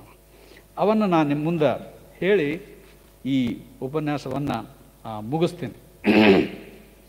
ನೋಡ್ರಿ, ಈ ಸೋಮನಾಥ ಕವಿ ಒಂದು ಪ್ರಸಂಗ ತರ್ತಾನೆ. ಒಂದು ಬೇಡರ ಒಂದು ಅಹವಾಲ್ ರೀ. ಬಿಜ್ಜಳನಲ್ಲಿಗೆ ಹೋಗ್ತಾರಂಥವ್ರು. ಬಿಜ್ಜಳನಲ್ಲಿ ಆ ಕಲ್ಯಾಣದ ಸುತ್ತಮುತ್ತ ಇರುವಂತಹ ಬೇಡರೆಲ್ಲ ಕೂಡ್ಕೊಂಡು ಒಂದು ದಿವಸ ಬಿಜ್ಜಳನಲ್ಲಿ ಹೋಗಿ ಒಂದು ಫಿರ್ಯಾದಿ ಕೊಡ್ತಾರೆ ಅವ್ರು. ಏನು ಅಂತಂದ್ರೆ ಅವ ಏನು ಹೇಳ್ತಾನವ ಅಂತ ಹೇಳಿಕ್ಷಂದ್ರಿ, ಅವ ಮಾಡುವಂತಹ ಕೆಲಸ ಏನು ಅಂತ ದೊಡ್ಡ ದಾಖಲೆ ರೀ ಇದು. ಬಸವಣ್ಣ ಅವ್ರ ಹಿಂದೆ ಯಾರು ಹೋದರು, ಯಾರು ಬಂದರು ಅಂತನ್ನುವಂಥದ್ದು ಒಂದು ಭಾಳ ದೊಡ್ಡ ಚರ್ಚೆ ಇತ್ತು ರೀ. ಅದು ನಮ್ಮ ಅಡ್ಡಾಟದೊಳಗೆ ನಾವು ಹೋದಲ್ಲೆಲ್ಲ ಬಸವ ಕಲ್ಯಾಣ ತಗೊಳ್ರಿ, ಬೀದರ್ನ ಸುತ್ತಮುತ್ತ ತಗೊಳ್ರಿ, ಹುಮನಾಬಾದ್ ತಾಲೂಕ ತಗೊಳ್ರಿ, ಎಲ್ಲೆಲ್ಲಿ ಶರಣರ ಗುಡಿ ಗುಂಡಾರ ಗವಿಗಳವ ನೋಡ್ರಿ, ಅಲ್ಲೆಲ್ಲ ನಮ್ಗೆ ನೋಡ್ಲಿಕ್ಕೆ ಸಿಕ್ಕಿದ್ದೇನು ಅಂತಂದ್ರೆ ಇಲ್ಲೇ ಹಳ್ಳಿ ಕಡೆಗೆ ಚಾಲು ಆಗ್ತದೆ ರೀ. ಇದು ಮಾಗಾವ ದಾಟದ ಕೂಡಲೇ, ಕಮಲಾಪುರ ದಾಟದ ಕೂಡಲೇ ಹಳ್ಳಿ ಕಡೆ ಬರ್ತದೆ ನೋಡ್ರಿ. ಹಳ್ಳಿ ಕೇಡದೊಳಗೆ ಅಲ್ಲಿ ಕಿನ್ನರಿ ಬೊಮ್ಮಯ್ಯನ ಗುಡಿ ಅದ ರೀ. ಅಲ್ಲಿ ಕಿನ್ನರಿ ಬೊಮ್ಮಯ್ಯನ ಗುಡಿ ಹಿಡ್ಕೊಂಡು ನೀವು ಬಸವ ಕಲ್ಯಾಣ, ಹುಮನಾಬಾದ್, ಬೀದರ್ ಈ ತಾಲೂಕುಗಳಲ್ಲಿ ಹೆಚ್ಚು ಸ್ಮಾರಕಗಳು ಸಿಗ್ತಾವ್ರಿ. ಅಲ್ಲಿ ಸಿಗೋ 35 ಊರುಗಳಲ್ಲಿ ಸಿಗ್ತಾವ. ಹಂಗೆ ನೋಡಿದ್ರೆ ಕಲಬುರಗಿ ಜಿಲ್ಲೆಯೊಳಗಿನ 50 ಊರೊಳಗೆ ಆ ಸ್ಮಾರಕಗಳು ಸಿಗ್ತಾವ್ರಿ. ಬೇರೆ ಬೇರೆ ಶರಣರಿದ್ದೆವು. ಆ ಎಲ್ಲ ಊರುಗಳಲ್ಲಿ ನಾವು ಗಮನಿಸಿದ್ದೇನು ಅಂತಂದ್ರೆ ಅಲ್ಲಿ ಈ ಶೈವ ಸಂಪ್ರದಾಯಕ್ಕೆ ಸೇರಿದಂತಹ ಗೋಸಾಯಿಗಳು ಅಂತನ್ನುವಂಥ ಒಂದು ಜನಾಂಗ ಶರಣರ ಎಲ್ಲಿ ಸ್ಮಾರಕಗಳವ ನೋಡ್ರಿ ಅಲ್ಲೆಲ್ಲ ಸಿಗೋದನ್ನು ನಾವು ಗಮನಿಸಿದೆವು. ಇದನ್ನು ನಾನು ಕಲಬುರಗಿ ಸರ್ ಗಮನಕ್ಕೆ ಒಂದು ಸಲ ತಂದೆ. ಸರ್, ಹಿಂಗೆ ಗೋಸಾಯಿಗಳು ಇದ್ದಲ್ಲೆಲ್ಲ ಇವರೆಲ್ಲ ಶೈವರು ಇವರು ಇದ್ದಲ್ಲೆಲ್ಲ ಈ ಶರಣರ ಸ್ಮಾರಕಗಳು ಸಿಗಲ್ಕತ್ತಾವ, ಇಲ್ಲ ಶರಣರ ಸ್ಮಾರಕಗಳಿದ್ದಲ್ಲಿ ಗೋಸಾಯಿಗಳು ಇವು ಸಿಗಲ್ಕತ್ತಾವ ಅಂತಂದಾಗ, ಇದು ಕರೆಕ್ಟ್ ಅದ, ಇದು ಮೂಲ ಬಸವಣ್ಣನೂ ಶೈವನೇ ಅಲ್ಲ ಅಂತ ಹೇಳಿ ಅಂದ್ರು. ಅವರು ಕೂಡಲ ಸಂಗಮದೊಳಗೆ ಅಲ್ಲಿ ಶಿಕ್ಷಣ ಇದ್ದಿದ್ದೇ ಶೈವ ಶಿಕ್ಷಣ. ಅದು ಅವ್ರ ನಂತರನೇ ತಮ್ಮ ಧರ್ಮ ಕಟ್ಟದಂಥವ್ರು. ಅದಕ್ಕಾಗಿ ಬಸವಣ್ಣನೂ ಶೈವ, ಮತ್ತು ಬಸವಣ್ಣವ್ರ ಹಿಂದೆ ಬಂದಂಥವರು ಹೆಚ್ಚು ಕಡಿಮೆ ಹೆಚ್ಚು ಜನ ಶೈವರೇ ಅವರು. ನಂತರ ಉಳಿದವರು ಬಂದರು, ಅದು ಮಾತು ಬೇರೆ. ಬ್ರಾಹ್ಮಣರು ಕೂಡ ಬಂದಾರ, ಅದರೊಳಗೂ ಶೈವ ಸಂಪ್ರದಾಯದವರು ಹೆಚ್ಚು ಬಂದಾರ. ಅದಕ್ಕಾಗಿ ಇಲ್ಲಿ ಸೋಮನಾಥ ಮಾಡುವಂತಹ ಬಸವ ಪುರಾಣದೊಳಗೆ ಕೊಡುವಂಥ ಒಂದು ಲೀಸ್ಟ್ ನೀವೆಲ್ಲರೂ ನೋಡಲೇಬೇಕಾದಂತಹ ಲಿಸ್ಟ್ ರೀ. ಅದು 24 ಶೈವ ಸಂಪ್ರದಾಯದ ಹೆಸರುಗಳನ್ನು ಹೇಳ್ತಾನೆ ನಾವು ಒಂದೇ ಉಸಿರಿನೊಳಗೇನೆ. ಶ್ರೀಕಂಠ ಶಿವ, ಗೌರಿನಾಥ ಶಿವ, ಲೋಕೇಶಿ ಶಿವ, ತ್ರಿಲೋಚನ ಶಿವ, ಈಶಾನ ಶಿವ, ಮಹೇಶ್ವರ ಶಿವ. ಶಿವ ಅಂತಂದ್ರೆ ಶೈವರಿ, ಅಂದ್ರೆ ಶ್ರೀಕಂಠ ಶೈವ, ಗೌರಿ ಶೈವ ಹಿಂಗೆ ಇದ್ದಂಗೆ. ಇಂಥವು 24 ಶೈವ ಸಂಪ್ರದಾಯದ ಹೆಸರುಗಳನ್ನೆಲ್ಲ ಹೇಳಿ ಅವ್ರು ಫಿರ್ಯಾದಿ ಕೊಡ್ತಾರೆ. ಬ್ಯಾಡ್ರ ಬಾಯಿಂದ ಇವೆಲ್ಲ ಹೇಳಿ ಅವ್ರು ಬಿಜ್ಜಳನಿಗೆ ಏನು ಹೇಳ್ತಾರ ಅಂತಂದ್ರೆ, ಬಸವಣ್ಣ ಏನು ತಂತ್ರ ಮಾಡ್ಯಾನೋ ಏನು ಸುದ್ದಿ ರೀ, ಇವರೆಲ್ಲರೂ ಬಸವಣ್ಣವ್ರ ಬಳಿ ಹೋಗೋಣ, ಲಿಂಗ ಧರಿಸ್ಕೊಂಡು ನಾವು ಲಿಂಗಾಯತರು ನೀವು ಲಿಂಗಾಯತರು, ನಮ್ಗಿಂತ ಶ್ರೇಷ್ಠ ಭಕ್ತರು ಯಾರೂ ಇಲ್ಲೇ ಇಲ್ಲ ಅಂತ ಹೇಳ್ಕೋತ ಎಲ್ಲರೂ ಕೂಡಿ ಪ್ರಸಾದ ಸ್ವೀಕಾರ ಮಾಡ್ಕೊಳ್ಕತ್ತಾರ. ನಮಗೆ ಬೇರೆ ಬೇರೆ ಕಡೆ ಏನು ಪ್ರಸಾದ ಸಿಕ್ತಿತ್ತು ಗುಡಿ ಗುಂಡಾರ ಇತ್ಯಾದಿಗಳಲ್ಲೆಲ್ಲ, ಆ ಪ್ರಸಾದನೂ ನಮಗೆ ಕೊಡಲು ಹೋಗ್ಯಾರ. ಅದಕ್ಕಾಗಿ ದಯವಿಟ್ಟು ನೀವು ನಮ್ಮ ಪಾಲಿನ ಪ್ರಸಾದ ನಮಗೆ ಕೊಡ್ಲಿಕ್ಕೆ ಹೇಳ್ರಿ ಅಂತ ಒಂದು ಸಣ್ಣ ಫಿರ್ಯಾದಿ ಹೋಯ್ತಾರೆ ಅವರು. ಆ ಸಣ್ಣ ಫಿರ್ಯಾದಿ ನೆವ ಇಟ್ಕೊಂಡು ಸೋಮನಾಥ ಏನು ದಾಖಲೆ ಮಾಡ್ತಾನೆ ನೋಡ್ರಿ, ಇದು ಭಾಳ ಅದ್ಭುತವಾದಂತಹ ದಾಖಲೆ ರೀ. ಅಂದರೆ ಬಸವಣ್ಣವ್ರಿಗೆ ಹಿಂದೆ ಯಾರ್ಯಾರು ಹೋದರು ಅಂತನ್ನುವಂತಹ ಒಂದು ದೊಡ್ಡ ಲೀಸ್ಟ್ ಕೊಡ್ತಾನೆ ನಾವು. ಆಮೇಲೆ ಎಲ್ಲರೂ ಮಾಡಿದ್ದೇನು ಅಂತಂದ್ರೆ ಇಷ್ಟು ಲಿಂಗವನ್ನು ಧರಿಸ್ಕೊಂಡು ದೀಕ್ಷೆ ಪಡ್ಕೊಂಡು ಎಲ್ಲರೂ ಕೂಡಿ ಆಹಾರ ಸ್ವೀಕಾರ ಮಾಡ್ಕೊಳ್ತಿದ್ರು ಅಂತ ಈ ಅನುಭವ ಮಂಟಪದ ಬಗ್ಗೆ ಹೇಳೋ ಮುಂದೆ ನಾನು ಅನೇಕ ಸಲ ಹೇಳಿ ನೋಡ್ರಿ, ಇವರೆಲ್ಲ ಹೋದ ಕೂಡಲೇ ಮೊದಲು ಇವರಿಗೆ ಸ್ವಾಗತ ಸಿಗ್ತಿತ್ತು. ನಂತರ ಬರ್ತಾ ಬರ್ತಾ ಇವರಿಗೆಲ್ಲ ಒಂದೇ ಪಂಕ್ತಿಯೊಳಗೇನೆ ಇವರಿಗೆ ಪ್ರಸಾದ ಕೊಡಲಿಕ್ಕೆ ಪ್ರಾರಂಭ ಮಾಡಿದ್ರು. ನಂತರ ಇವರಿಗೆ ಬಹುಶಃ ಲಿಂಗ ಇತ್ಯಾದಿಗಳನ್ನೆಲ್ಲ ದೀಕ್ಷೆ ಕೊಡಲಿಕ್ಕೆ ಪ್ರಾರಂಭ ಮಾಡಿರಬೇಕು ಅಂತನ್ನುವಂಥ ಮಾತನ್ನು ಹೇಳ್ತೇವೆ ನೋಡ್ರಿ. ಹೇಳಿದೆ ನೋಡ್ರಿ ನಾ ಅದನ್ನು ಇಲ್ಲಿ ಬಸವ ಪುರಾಣದೊಳಗೆ ನೇರವಾಗಿಯೇ ಅವ ಇಲ್ಲಿ ದಾಖಲೆ ಮಾಡೋದನ್ನು ನಾವು ಗಮನಿಸ್ತೀವಿ. ಹಿಂಗೆ ದಾಖಲೆ ಮಾಡೋದಲ್ದೇ ಈ ಲಿಂಗಾಯತ ಧರ್ಮ ಮತ್ತು ಲಿಂಗಾಯತರ ಬಗೆಗೆ ಇಡೀ ಕಾವ್ಯದೊಳಗೆ ಸುಮ್ಮನೆ ಎಷ್ಟು ನಮ್ಮನ್ನ ಪಾರಿಭಾಷಿಕ ಪದಗಳನ್ನು ನೀವು ಬಳಸ್ತಾನ ಅಂತ ಸುಮ್ಮನೆ ಒಂದು ಲೀಸ್ಟ್ ಮಾಡ್ಕೋತ ಹೋದ್ರೆ ಒಂದು 40, 50, 60 ಇಂಥದ್ದೊಂದು ಲೀಸ್ಟ್ ಸುಮ್ಮನೆ ಮಾಡಿದ್ರಿ. ಅದು ಕುಂತು ನಾವು ಕರೆಕ್ಟಾಗಿ ಲೀಸ್ಟ್ ಮಾಡಿರೋ ಭವಿಷ್ಯ ಅದು 100 ಪದಗಳ ಲೀಸ್ಟ್ ಸಿಗ್ತದ ಅಂತ ಹೇಳಿ ಅನ್ನಿಸ್ತದ. ಅಲ್ಲಿ ನೋಡ್ರಿ, ಅಲ್ಲಿ ಬರುವಂಥವು ತಪ್ಪಿನೂ ವೀರಶೈವ ಅಂತನ್ನುವಂಥದ್ದು ಬರೋಂಗಿಲ್ಲ. ಇದೊಂದು ನಾವು ನೆನಪಿಡಲೇಬೇಕು. ನಾವು ಈ ಅನುವಾದ ಕೆಲಸ ಏನು ಮಾಡ್ಲಿಕತ್ತೀವಿ ನೋಡ್ರಿ, ಇದರ ಭಾಳ ದೊಡ್ಡ ಕೊಡುಗೆ ಈ ಕಾವ್ಯದು ಅಂತ ಹೇಳಿಕ್ಷಂದ್ರೆ ಇದು ಅಂತ ಅನ್ನೋದನ್ನು ನಾವು ನೆನಪಿನೊಳಗೆ ಇಟ್ಕೊಳ್ಬೇಕು. ಇದು ಅಕಸ್ಮಾತ್ತಾಗಿ ಗೊತ್ತಾಗಿದ್ದು, ನಾವೇನು ಮುದ್ದಾಮಾಗಿ ಇದನ್ನು ಹಿಂಗೆ ಇದು ಅದ ಇದು ಹಿಂಗದ ಅಂತ ಹೇಳಿ ತಿಳ್ಕೊಂಡು ನಾವೇನು ಮಾಡಿದ್ದಲ್ಲ, ನಮಗೆ ಗೊತ್ತಾಗಿದ್ದು ನಿನ್ನೆ ಮೊನ್ನೆನೇ ಇದು ಗೊತ್ತಾಗಿದ್ದು. ಅದಕ್ಕಾಗಿ ಏನಾರು ಬಳಸ್ಯಾನವ ಅಂತ ಹೇಳಿಕ್ಷಂದು ಈ ಅವಸರದೊಳಗೆ ನಿಮಗೆ ಹೇಳಬೇಕು ಅಂತನೋ ಇದ್ರೊಳಗೆ ಗುರುತು ಮಾಡ್ಕೊಂಡ್ರ ಲಿಂಗಾಯತ, ಲಿಂಗೈಕ್ಯ ಅಂತಂದ್ರೆ ಲಿಂಗಾಯತ ಅಂತನೋ ಮಾತನ್ನ ಹೇಳೇನ್ರಿ ನಿಮ್ಗೆ. ಲಿಂಗಧರ್ಮ, ಇಷ್ಟಲಿಂಗ, ಲಿಂಗಧಾರಿಗಳು, ಲಿಂಗ ದೀಕ್ಷೆ, ಲಿಂಗಾರ್ಚನೆ, ಇಷ್ಟಲಿಂಗಾರ್ಚನೆ, ಲಿಂಗ ಪೂಜೆ, ಇಷ್ಟ ಪ್ರಾಣಲಿಂಗ ಪೂಜೆ, ಕರಸ್ಥಲದಲ್ಲಿ ಲಿಂಗವು, ಅಂಗಲಿಂಗ ಸಂಘ, ಗುರುಲಿಂಗ, ಘನಲಿಂಗ, ಜಂಗಮಲಿಂಗ, ಪರಮಲಿಂಗ, ಪ್ರಾಣಲಿಂಗ, ಲಿಂಗದೇವ, ಪ್ರಾಣಲಿಂಗರು, ಜಂಗಮಲಿಂಗ ಪ್ರಸಾದ, ನಿಜಲಿಂಗ ಪೂಜಾತ್ಮರು, ಗುರುಲಿಂಗವರ ಕರೋದ್ಭವನು, ಲಿಂಗದೇಹಿ, ಲಿಂಗ ನಿರಂತರ ಸೌಖ್ಯ, ಲಿಂಗ ಪೂರ್ಣತತ್ವ, ಲಿಂಗ ಪಸಾಯತ, ಲಿಂಗ ಪ್ರಸಾದ, ಲಿಂಗಭಕ್ತ, ಲಿಂಗವಂತ, ಲಿಂಗವಂತರು, ಲಿಂಗವರ್ತರು, ಲಿಂಗಾನ್ವಿತರು, ಲಿಂಗೈಕ್ಯ ನಿಷ್ಠರು, ಲಿಂಗೈಕ್ಯ ಸ್ವರೂಪರು, ಲಿಂಗಾಭಿಮಾನಿಗಳು, ಲಿಂಗ ಸಂಸ್ಕಾರವಂತರು, ಲಿಂಗ ಸಾಮ್ರಾಜ್ಯ, ಲಿಂಗಾನುಭಾವ, ಲಿಂಗಾರ್ಪಿತ, ವರಲಿಂಗಿ, ಸರ್ವಾಂಗಲಿಂಗಿ, ಸಹಜೈಕ್ಯಲಿಂಗಿ, ಹಸ್ತಮಸ್ತಕ ಸಂಯೋಗ, ಗರ್ಭಕ್ಕೆ ಲಿಂಗಧಾರಣೆ, ಜಂಗಮ ಪ್ರಸಾದ, ಜಂಗಮ ಪ್ರೇಮಿ, ಜಂಗಮ ಭಕ್ತ, ಪರಂಜ್ಯೋತಿ ಸ್ವರೂಪ, ಶಿವಯೋಗ ನಿದ್ರೆ, ಶಿವಲಿಂಗ, ಶಿವಸಮಯಸ್ಥರು, ಪ್ರಸಾದ, ಭವಿಜನ, ಭಕ್ತಜನ, ಇಂಥವು ನೂರಾರು ಪದಗಳನ್ನು ಅವ ಬಳಸ್ತಾನೆ. ಹೀಗಾಗಿ ಅವ ಇಲ್ಲಿ ಪ್ರಸ್ತಾಪ ಮಾಡಲಿಕ್ಕೆ ಹೊಂಟಿದ್ದು ಲಿಂಗಾಯತ ಧರ್ಮದ ಚರಿತ್ರೆ ಅಂತ ಅನ್ನೋದನ್ನು ನಾವು ಗಮನಿಸಬೇಕು. ಅಂದರೆ ಬಸವ ಪುರಾಣದ ಹೆಸರಿನಲ್ಲಿ ಬಸವ ಧರ್ಮದ ಎಲ್ಲ ಇತಿಹಾಸವನ್ನು, ಎಲ್ಲ ಮಗ್ಗಲಿನ ಇತಿಹಾಸವನ್ನು, ಅವರ ಬದುಕಿನ ಚರಿತ್ರೆ ಹಿಡ್ಕೊಂಡು, ಧರ್ಮದ ಚರಿತ್ರೆ ಹಿಡ್ಕೊಂಡು, ಧರ್ಮದ ತತ್ವಜ್ಞಾನ ಹಿಡ್ಕೊಂಡು ಎಲ್ಲವನ್ನ ಹೇಳಲಿಕ್ಕೆ ಹೊರಟನ ಅಂತನ್ನುವಂಥದ್ದು. ಸುಮ್ಮನೆ ನಿಮಗೆ ಒಂದೊಂದು ಮತ್ತೇನೇನು ಸಿಗುತ್ತದೆ ಇದರೊಳಗೆ ಅಂತ ನಾವು ನೋಡಿದ್ರೆ, ಮಹಾಮನೆಯ ಪರಿಕಲ್ಪನೆ ಏನಿತ್ತು ನೋಡ್ರಿ, ಅದನ್ನು ಇವ ಇಲ್ಲಿ ಒಂದು ಕಡೆ ಅಲ್ರಿ ಅದು ಅವ್ನು ವರ್ಣನೆ ಮಾಡಕ್ಕೆ ನಿಂತರು ಅಂತಂದ್ರೆ ಸೋಮನಾಥ ಭಾಳ ಅದ್ಭುತವಾಗಿ ಹೇಳಕ್ಕೆ ಪ್ರಾರಂಭ ಮಾಡ್ತಾನ್ರಿ. ಬಸವಣ್ಣನ ದರ್ಶನಕ್ಕೆ ಎಂಥೆಂಥವ್ರು ಬಂದರು ಅಂತನ್ನುವಂತಹ ಲೀಸ್ಟ್ ಕೊಡುವಲ್ಲಿ ಬಸವೇಶ್ವರ ದರ್ಶನಕ್ಕೆ ಶಿವಭಕ್ತರ ಆಗಮನ ಅಂತ ಹೇಳಿಕೊಂಡು ಬರೆದು, ಬಸವೇಶ್ವರನು ಕೇವಲ ಸಾಮಾನ್ಯ ಭಕ್ತನು ಅಲ್ಲ ಎನ್ನುತ್ತಾ ಲೋಕವೆಲ್ಲ ವರ್ಣನೆ ಮಾಡಿತು. ಒಂದೊಂದು ನಿಯಮವನ್ನು ಚೆನ್ನಾಗಿ ನಿಜವೆಂದು ಕಾಣಲು ಕೆಲವರು ಬರುತ್ತಿದ್ದರು. ಹಿಡಿದ ವ್ರತಗಳನ್ನು ಕೆಲವರು ಬಿಡದೆ ನಿರ್ವಹಿಸುತ್ತಿದ್ದರು. ಇನ್ನು ಕೆಲವರು ಉತ್ತಮವಾದ ವ್ರತಗಳನ್ನು ಹಿಡಿಯಲು ಬರುತ್ತಿದ್ದರು. ಬರೀ ಖ್ಯಾತನೋ ಭಕ್ತನೋ ವಿಚಾರಿಸಿ ನೋಡೋಣ ಅಂಥೇಳಿ ಪರೀಕ್ಷೆ ಮಾಡಕ್ಕೆ ಬರೋರು ಇದ್ರಂತೆ. ಅದಕ್ಕಾಗಿಯೇ ಅವರು ಬದನೆಕಾಯಿ ಕಟ್ಕೊಂಡು ಬಂದಿದ್ರು ನೋಡ್ರಿ ಅವರು. ಆದ್ರಾಗ ಇದು ಗಮನಿಸ್ಬೇಕ್ರಿ ನೀವು, ಬದನೆಕಾಯಿ ಕಟ್ಕೊಂಡು ಬಂದಿದ್ದು ಅಂದ ಕೂಡಲೇ ಇಲ್ಲೇ ಅದನ್ನು ಹೇಳಿಬಿಡ್ತೀನಿ. ಇಡೀ ಬಸವ ಪುರಾಣದೊಳಗೆ ಬಸವಣ್ಣವ್ರಿಗೆ ಸಂಬಂಧಪಟ್ಟಂತೆ ಮುಂದಿನವರೆಲ್ಲ ಬರೇ ಪವಾಡ ಕಥೆಗಳನ್ನು ತುಂಬ್ಯಾರೆ, ಪವಾಡಗಳೇ ತುಂಬ್ಯಾರ. ಆದ್ರೆ ಪವಾಡದ ರೂಪದೊಳಗೆ ಸಾಂಕೇತಿಕವಾಗಿ ಬಸವಣ್ಣನವರ ಶಕ್ತಿ ಎಂಥದು ಅಂತ ಹೇಳಲಿಕ್ಕೆ ಪವಾಡ ಸದೃಶ್ಯವಾಗಿ ಎರಡು ಘಟನೆಗಳನ್ನು ಹೇಳ್ತಾನೆ ರೀ. ತಪ್ಪಿನ ಎಲ್ಲಿನೂ ಇನ್ನೊಂದು ಕಡೆ ಅವ ಅಸಾಮಾನ್ಯವಾದಂಥ ಯಾರೂ ನಂಬಲಾರದಂಥ ಘಟನೆಗಳನ್ನು ಹೇಳಕ್ಕೆ ಹೋಗಂಗಿಲ್ಲ.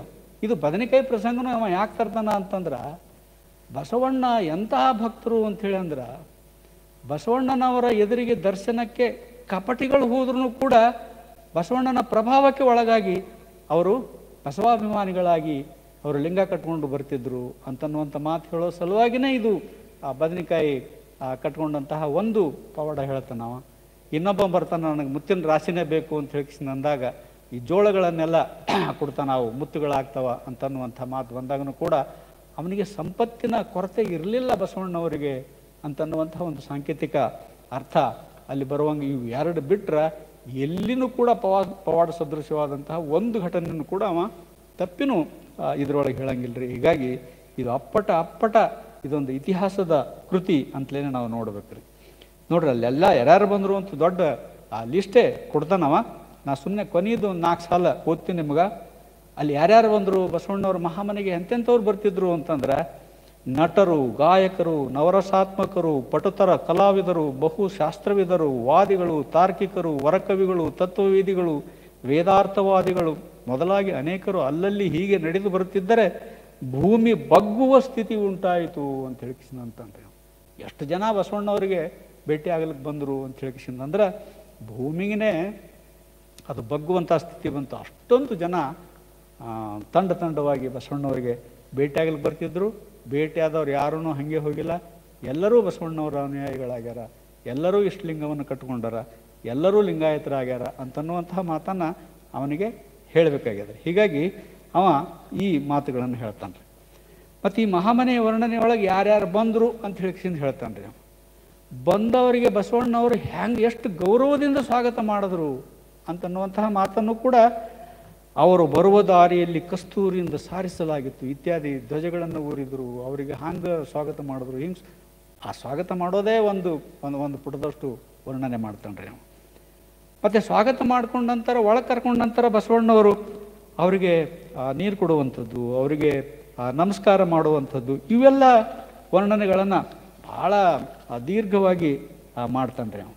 ನಂತರ ಅವರಿಗೆ ಪ್ರಸಾದ ವಿತರಣೆ ಮಾಡ್ತಾನೆ, ಅವರನ್ನು ಮುಖತಃ ಸ್ತುತಿ ಮಾಡ್ತಾನವ, ಅವರ ಜೊತೆಗೆ ಚರ್ಚೆ ಮಾಡ್ತಾನ ಅಂತನ್ನುವಂಥ ಮಾತನ್ನು ಕೂಡ ಈ ಮಹಾಮನಿಯ ವಿವರಣೆಯೊಳಗೇನೆ ನಾನು ಒಂದು ಸಲ ಹೇಳಿ ನೋಡ್ರಿ. ಮಹಾಮನಿಯ ಸಂಗತಿಯೊಳಗೇನೆ ಅನುಭವ ಮಂಟಪ ಅಂತನ್ನುವಂಥದ್ದು ಹುಟ್ಕೊಂಡಿದ್ದೆಲ್ಲಿ ಅಂತಂದ್ರೆ, ಮಹಾಮನೆಯ ಒಂದು ಮೂಲೆಯೊಳಗೇನೆ ಮಹಾಮನೆಯ ಒಂದು ಭಾಗವಾಗಿಯೇ ಅನುಭವ ಮಂಟಪ ಹುಟ್ಕೊಳ್ತು.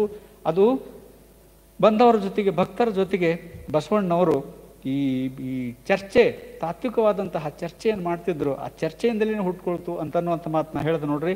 ಕೊನೆಗೆ ಪರಮ ತತ್ವಾನುಭವಾರ್ಥಿಗಳನ್ನು ತತ್ವ ಸೌಖ್ಯ ಸಮುದ್ರದಲ್ಲಿ ಮತ್ತೆ ಮತ್ತೆ ಮುಳುಗಿಸುತ್ತಿದ್ದನು ಅಂತಂದ್ರೆ ಚರ್ಚೆ ಅಲ್ಲಿ ನಡೀತಿತ್ತು ಅಂತನ್ನುವಂಥ ಸೂಚನೆಗಳನ್ನು ನಾವು ಕೊಡ್ತಾನೆ.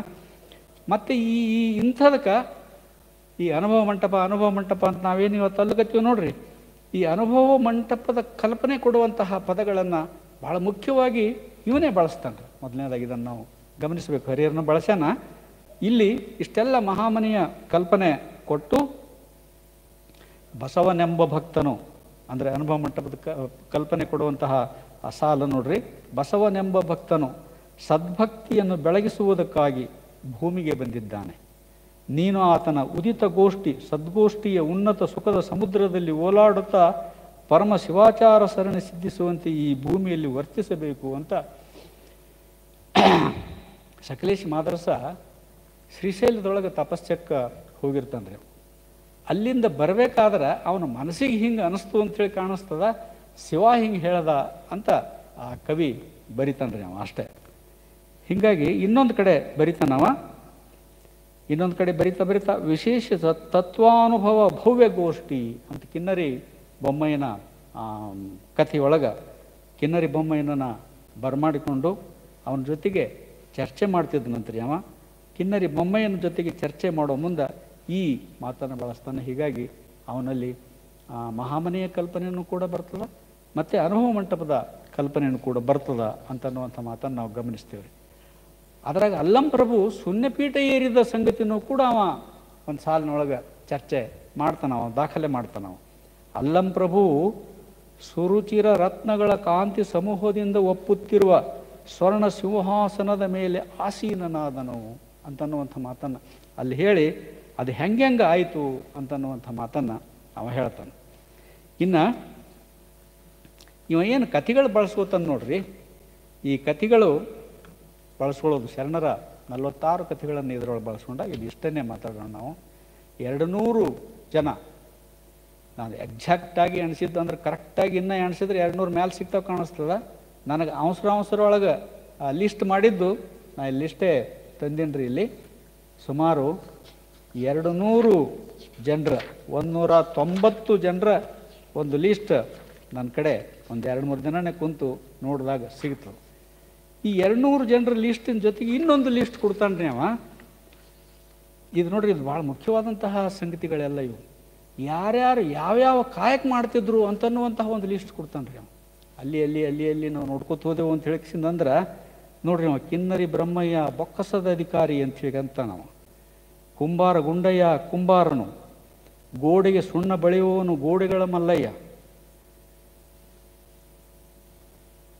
ತೆಲುಗು ಜೊಮ್ಮಯ್ಯ ಬೇಟೆಗಾರನು, ದೇವರ ದಾಸಿಮಯ್ಯನು ದಾಸನು, ಧಾನ್ಯಾಗಾರದ ಅಧಿಕಾರಿ ಸೊಡ್ಡಳ ಬಾಚರಸ, ಧೂಪದವನು ಮಾಚಯ್ಯ. ಹಿಂಗೆ ಸುಮಾರು ಒಂದು 50-60 ಜನರ ಈ ಕಾಯಕದ ಶರಣರು ಅಂತಲೇ ಒಂದು ಲೀಸ್ಟ್ ಕೊಡ್ತಾನೆ ರೀ ಅವ. ಹೀಗಾಗಿ ಭಾಳ ಅದ್ಭುತವಾದಂತಹ ಒಂದು ಇತಿಹಾಸ ಈ ಕಾವ್ಯದೊಳಗೆ ಹುಡುಗಿರೋದನ್ನು ನಾವು ಗಮನಿಸ್ತೀವಿ ರೀ.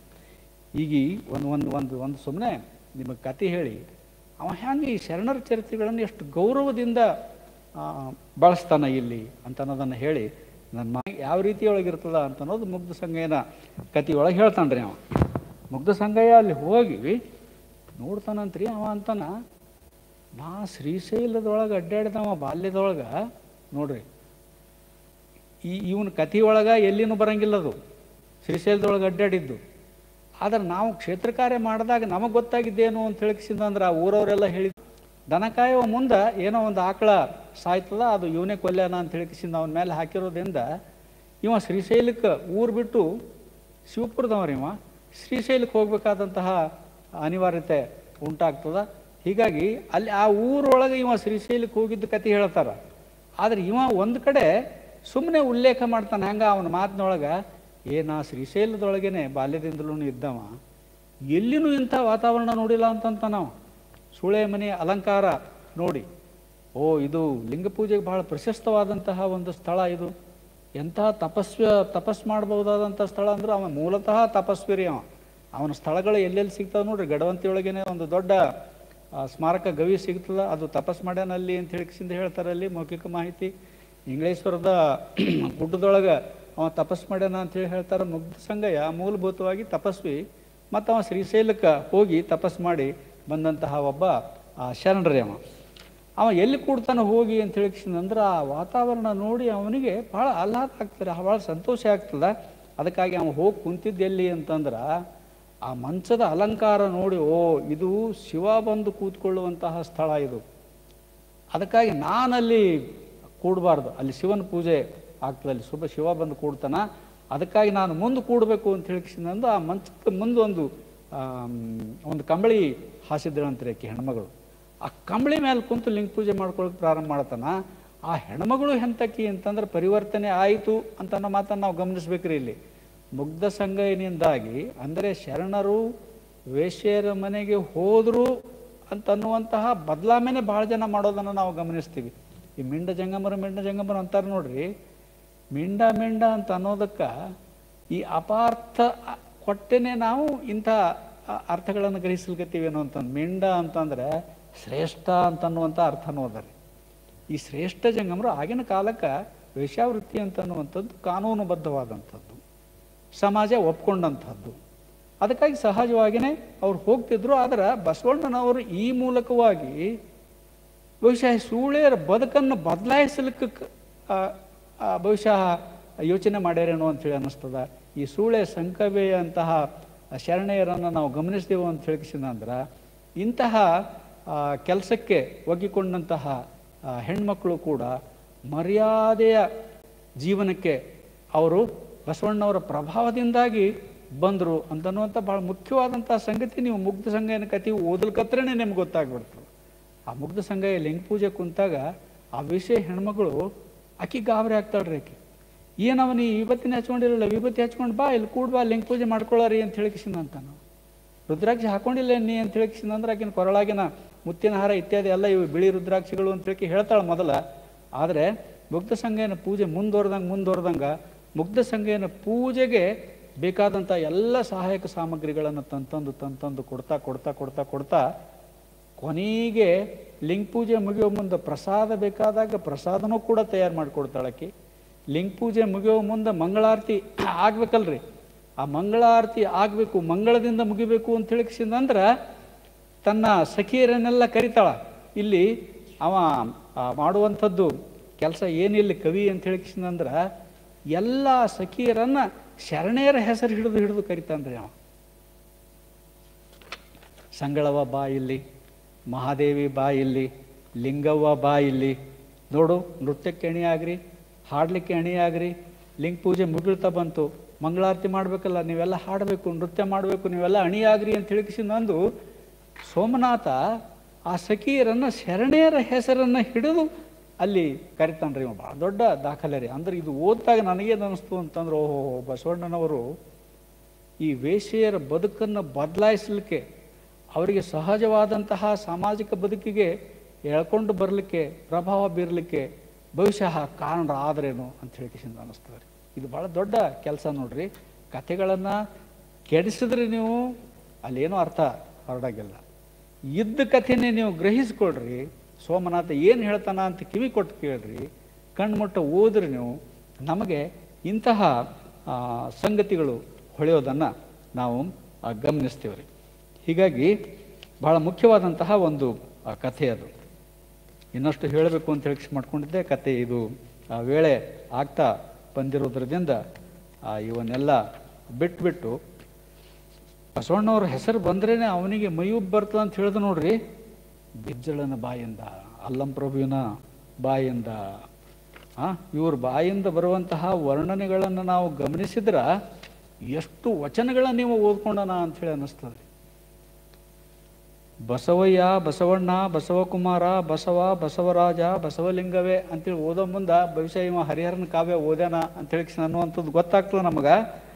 ರಭಸದಿಂದ ಹರಿಯುವ ನೀರಿಗೆ ಮೈಯೆಲ್ಲ ಕಾಲು, ಬೇಗ ಸುಡುವ ಬೆಂಕಿಗೆ ಮೈಯೆಲ್ಲ ಬಾಯಿ, ರಭಸದಿಂದ ಬೀಸುವ ಗಾಳಿಗೆ ಮೈಯೆಲ್ಲ ತಲೆಗಳು ಅಂತ ಓದೋ ಮುಂದೆ ನಿಮಗೆ ಅಲ್ಲಂಪ್ರಭುವರ ವಚನ ಇಲ್ಲಿ ಅವ ಬಹುಶಃ ತೆಲುಗಿಗೆ ಅನುವಾದ ಮಾಡ್ಯಾನೇನೋ ಅಂಥೇಳಿ ಅನ್ನುವಷ್ಟು ಇಲ್ಲಿ ಖಚಿತವಾಗಿ ಇದು ಬಸವಣ್ಣವರ ವರ್ಣನೆ ಮಾಡೋ ಮುಂದೆ, ಅಲ್ಲಂಪ್ರಭುವಿನ ಬಾಯಿಂದ ವರ್ಣನೆ ಮಾಡೋ ಮುಂದೆ ಅಲ್ಲಿ ಅಲ್ಲಂಪ್ರಭುವಿನ ವಚನಗಳೇ ಬರುವಂಗ ಪೂರ್ಣಿಸ್ತಾನ, ಬಿಜ್ಜಳನ ಬಾಯಿಂದ ವರ್ಣನೆ ಮಾಡಿಸ್ತಾನ, ಸಂಗಮೇಶ್ವರನ ಬಾಯಿಂದ ವರ್ಣನೆ ಮಾಡಿಸ್ತಾನ.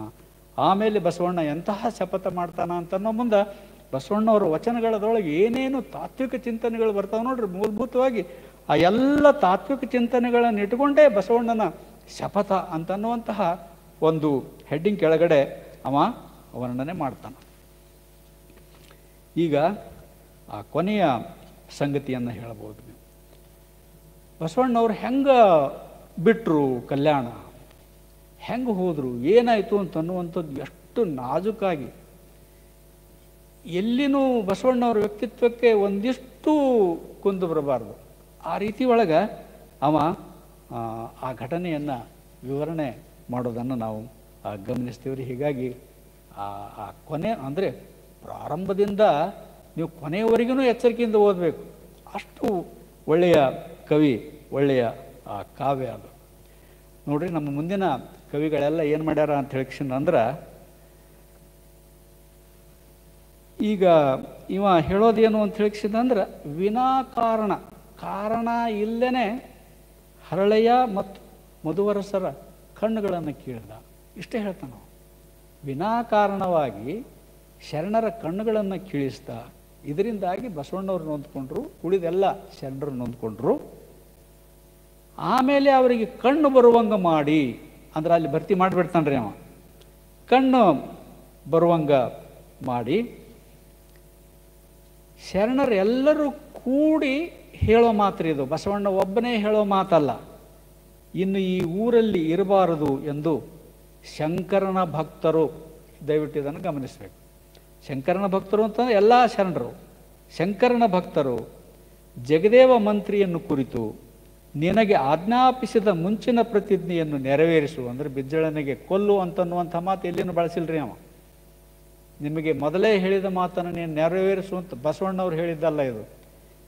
ಎಲ್ಲ ಶಂಕರನ ಭಕ್ತರು ಅಂದರೆ ಎಲ್ಲ ಶರಣರು ಹೇಳಿದ್ರು ಅವನಿಗೆ, ಜಗದೇವನಿಗೆ ಅಂತನ್ನುವಂಥ ಮಾತನ್ನು ಹೇಳ್ತಾನೆ ನಾವು. ಎಲ್ಲಿನೂ ಬಸವಣ್ಣವರು ಉಳಿದವರೆಲ್ಲರೂ ಹೇಳುವಂಥದ್ದೇನು, ಕಥೆಗಾರರೆಲ್ಲ ಹೇಳುವಂಥದ್ದೇನು, ಮುಂದಿನ ಕವಿಗಳೆಲ್ಲ ಹೇಳುವಂಥದ್ದೇನು ಅಂತಂದ್ರೆ ಬಸವಣ್ಣೇ ಬೆಜ್ಜಳಿಗೆ ಕೊಲ್ಲು ಅಂತ ಹೇಳಿ ಹೇಳ್ದ ಅಂತ. ಸೋಮನಾಥ ಎಲ್ಲಿನೂ ಕೂಡ ಬಸವಣ್ಣನ ಮೇಲೆ ಇಂತಹ ದೊಡ್ಡ ತಪ್ಪು ಹೊರಿಸ್ಲಿಕ್ಕೆ ಹೋಗಿಲ್ಲ ಅಂತ ಅನ್ನೋದನ್ನು ನಾವು ಗಮನಿಸ್ಬೇಕ್ರಿ. ಆಮೇಲೆ ಮನೆಗೆ ಹೋದಾಗ ಜಗದೇವ ಅವರೆಲ್ಲರೂ ಕೂಡಿ ಕೋಟೆ ಹಾಳಾಗುತ್ತದೆ, ಕೋಟೆ ಹಾಳಾಗುತ್ತದೆ, ಕೋಟೆ ಹಾಳಾಗುತ್ತದೆ ಅಂತ ಶಪಥ ಕೊಟ್ಟು ಎಲ್ಲರೂ ಹೋದರು. ಬಸವಣ್ಣವ್ರ ಬಾಯಿಂದ ಅಷ್ಟೇ ಅನ್ಸಲ್ಕತ್ತಿಲ್ರಿ, ಅವ ಎಲ್ಲ ಶರಣರ ಬಾಯಿಂದ ಅಂತ ಅನ್ನೋದನ್ನು ನಾವು ಗಮನಿಸ್ಬೇಕ್ರಿ. ಬಸವಣ್ಣ ಕಲ್ಯಾಣ ಬಿಟ್ಟು ಸಂಗಮೇಶ್ವರಕ್ಕೆ ಹೋದ ನಂತರ ಅವ ಸಂಗಮೇಶ್ವರಕ್ಕೆ ಹೋಗೋ ಮುಂದೆ ಒಬ್ಬನೇ ಹೋದ ಅಂತ ಭಾಳ ಜನ ಹೇಳ್ತೇವೆ ನೋಡ್ರಿ ನಾವು. ಇಲ್ಲ, ಇಲ್ಲಿ ಸೋಮನಾಥ ಕವಿ ಆತನ ಜೊತೆಯಲ್ಲಿ, ಅಂದರೆ ಬಸವಣ್ಣನವರು ಕಲ್ಯಾಣವಿಟ್ಟು ಸಂಗಮೇಶ್ವರಕ್ಕೆ ನಡೆದರು. ಆತನ ಜೊತೆಯಲ್ಲಿ ಮಡಿವಾಳ ಮಾಚಯ್ಯ, ಚೌಡರಸ, ಏಕಾಂತರಾಮಯ್ಯ, ಕಿನ್ನರಿ ಬ್ರಹ್ಮಯ್ಯ, ಕೇಶಿರಾಜಯ್ಯ, ಕನ್ನದ ಬ್ರಹ್ಮಯ್ಯ, ಕಕ್ಕಯ್ಯ, ಮಾದಿರಾಜಯ್ಯ, ಮಸಣಯ್ಯ ಮುಂತಾದ ಆ ಪುರದಲ್ಲಿನ ಅಖಿಲ ಭಕ್ತರು ಜಂಗಮರ ಸಮೂಹವೂ ಹೊರಟಿತು. ಎಲ್ಲರೂ ಕೂಡಿ ಹೋಗಿನೇ ಅವರು ಕೂಡಲ ಸಂಗಮಕ್ಕೆ ಅವರನ್ನು ಕಳಿಸಿದ್ರು ಅಂತನ್ನುವಂತಹ ಭಾವ ಬರುವಂತೆ ಅಲ್ಲಿ ಅವ ಕಾವ್ಯದೊಳಗೆ ನಿರೂಪಣೆ ಮಾಡ್ತಾನ್ರಿ. ಬಂದಂಥ ಬಸವಣ್ಣನವರನ್ನು ಸಂಗಮೇಶ್ವರ ತಾನು ಖುದ್ದಾಗಿ ಕರೆದು ತನ್ನಲ್ಲಿ ಲೀನವಾಗಿಸಿಕೊಂಡ ಅಂತನ್ನುವಂಥ ಮಾತನ್ನು ನಾವು ಬರಿತಾನಲ್ಲಿ. ಇವೆಲ್ಲ ಭಾಳ ಮುಖ್ಯವಾಗಿ ನಾವು ಗಮನಿಸಬೇಕಾದಂತಹ ಮಾತ್ರಿ ಅದು. ಜಗದೇವ ಮಂತ್ರಿ ಸಂಗತಿ ಹೇಳೋ ಮುಂದೆ ಇಷ್ಟೆಲ್ಲ ಆಗಿ ಮನೆಗೆ ಹೋದಾಗ ಅವ್ರ ತಾಯಿ ಸಿಟ್ಟಿಗೆ ಬಂದು, ನೀ ಶರಣರಿಗೆ ಬಿಜ್ಜಳ ತೊಂದರೆ ಕೊಟ್ಟಾಗ ಇಮಿಡಿಯೇಟಾಗಿ ನೀನು ಬಿಜ್ಜಳನನ್ನು, ಶರಣರಿಗೆ ತೊಂದರೆ ಕೊಟ್ಟವರನ್ನು ನೀನು ಸಂಹಾರ ಮಾಡಬೇಕಾಗಿತ್ತು. ನಿನ್ನ ಕೈಲಿ ಆಗಲಿಲ್ಲ ಅಂತ ಹೇಳಿಕ್ಷಿಂದ್ರೆ ನೀನರೇ ಇರ್ಲಾರ್ದಂಗೆ ಆಗಬೇಕಾಗಿತ್ತು ಅಂತಂದರೆ ನಿನ್ನನ್ನು ನೀನು ಕೊಲೆ ಮಾಡ್ಕೊಳ್ಬೇಕಾಗಿತ್ತು. ನೀ ಹೆಂಗೆ ಬಂದು ನೀನು ನೀನು ಹಿತ್ತಲ ಕಡೆ ನಡಿ, ನಿನಗೆ ಅಲ್ಲಿ ಅನ್ನ ಹಾಕ್ತೀನಿ ಕೆಳಗ, ಅಲ್ಲಿ ಉಣು ಅಂತ ಹೇಳಿಕ್ಷಿಂದ ಹೇಳ್ತಾಳೆ. ತಾಯಿ ಮಾತನ್ನು ಮೀರ್ಲಾರ್ದಂಗೆ ಜಗದೇವಪ್ಪ ಅಂಥ ಅನ್ನ ತಿಂದವ ನಾಯಿ ಅಂತೆ.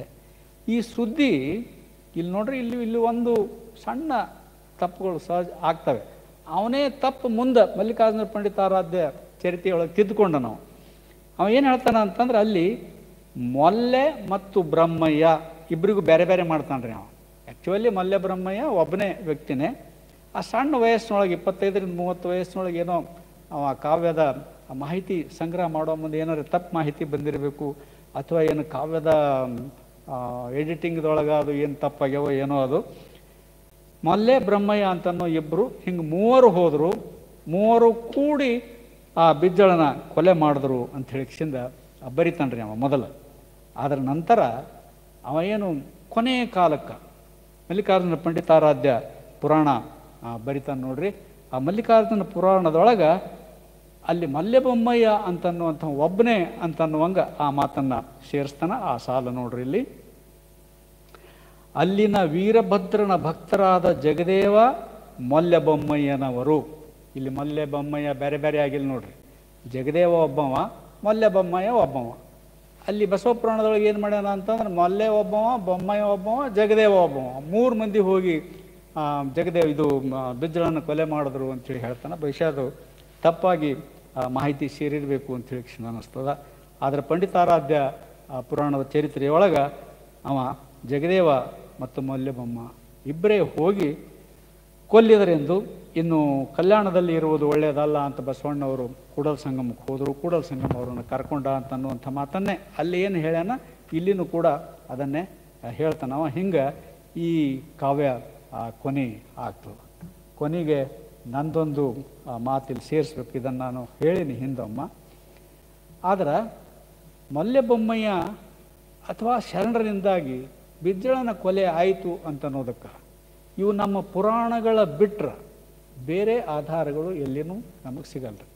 ವಚನದೊಳಗೂ ಇಲ್ಲ, ಬೇರೆ ಶಾಸನಗಳಾಯಿತು, ಬೇರೆ ಬೇರೆ ಆಧಾರಗಳು ಏನೂ ಸಿಗಲ್ಲ ನಮಗೆ. ಆದ್ರೆ ನಮಗೆ ಸಿಗುವಂಥ ಒಂದು ಸಂಗತಿ ಏನು ಅಂತಂದ್ರೆ, ಮಲ್ಯಬೊಮ್ಮಯ್ಯ ಯಾವ ಬಿಜ್ಜಳನ ಕೊಲೆ ಮಾಡ್ಲಿಕ್ಕೆ ಭಾಗಿಯಾಗಿದ್ದ ಅವ ಮುಂದೆ 1186ನೇ ಇಸ್ವಿ ಒಳಗೆ ಅವ ಜೀವಂತಿದ್ದ ಅಂತ ಒಂದು ಶಾಸನದೊಳಗೆ ನಮಗೆ ಉಲ್ಲೇಖ ಸಿಗುತ್ತೆ ರೀ. ಸೋವಿದೇವ ಬಿಜ್ಜಳನ ಮಗ ಅಧಿಕಾರಕ್ಕೆ ಬಂದಿದ್ದ, ಅಧಿಕಾರದೊಳಗಿದ್ದ. ಅವಾಗ ಮಲ್ಯಬೊಮ್ಮಯ್ಯ ಒಂದು ವೇಳೆ ಜಗದೇವಪ್ಪನ ಕೂಡ ಅಥವಾ ಜಗದೇವ ಮಲ್ಯಬೊಮ್ಮ ಕೂಡಿ ಬಿಜ್ಜಳನ ಕೊಲೆ ಮಾಡಿದ್ರು, ಅರ್ಥಾತ್ ಶರಣರು ಕೊಲೆ ಮಾಡಿದ್ರು ಅಂತ ಹೇಳಿಸಿದಂದ್ರೆ, ಸೋವಿದೇವ ಈ ಮಲ್ಯಬೊಮ್ಮಯ್ಯನನ್ನು ಹೆಂಗೆ ಜೀವಂತ ಇರ್ಬಿಡ್ತಿದ್ದ ಅಂತನ್ನುವಂತಹ ಒಂದು ಅನುಮಾನ ನಮಗೆ ಕಾಡ್ತದ. ಅದಕ್ಕಾಗಿ ಇಲ್ಲೇನೋ ಬಹುಶಃ ಬಿಜ್ಜಳನ ಕೊಲೆಯಲ್ಲಿ ಶರಣರ ಕೈವಾಡ ಇರ್ಲಿಕ್ಕಿಲ್ಲೇನೋ ಅಂತ ನಮಗೆ ಅನುಮಾನ ಬರ್ತದ. ಖಾತ್ರಿಯಾಗಿ ಬಿಜ್ಜಳನ ಕೊಲೆ ಹಿಂಗೆ ಆಯಿತು ಅಂತ ನಮಗೆ ಬೇರೆ ಆಧಾರಗಳು ಸಿಗೋವರೆಗೆ ಶರಣರ ತಲೆಗೆ ಈ ಅಪವಾದವನ್ನು ಕಟ್ಟಬಾರ್ದು ಅಂತನ್ನುವಂತಹ ಮಾತನ್ನು ಹೇಳ್ತಾ ಇವತ್ತು ನನಗೆ ಮಾತಾಡಲಿಕ್ಕೆ ಈ ಅವಕಾಶ ಕೊಟ್ಟಂತಹ ಬಸವ ಸಮಿತಿಯವರಿಗೆ, ಈ ವಿಷಯ ಕುರಿತು ಮಾತಾಡಬೇಕು ಅಂಥೇಳಿ ಸೂಚನೆ ಕೊಟ್ಟಂತಹ ಅರವಿಂದ್ ಜತ್ತಿ ಅವರಿಗೆ ವಂದಿಸಿ ನನ್ನ ಮಾತುಗಳನ್ನು ಮುಗಿಸ್ತೇನೆ. ನಮಸ್ಕಾರ.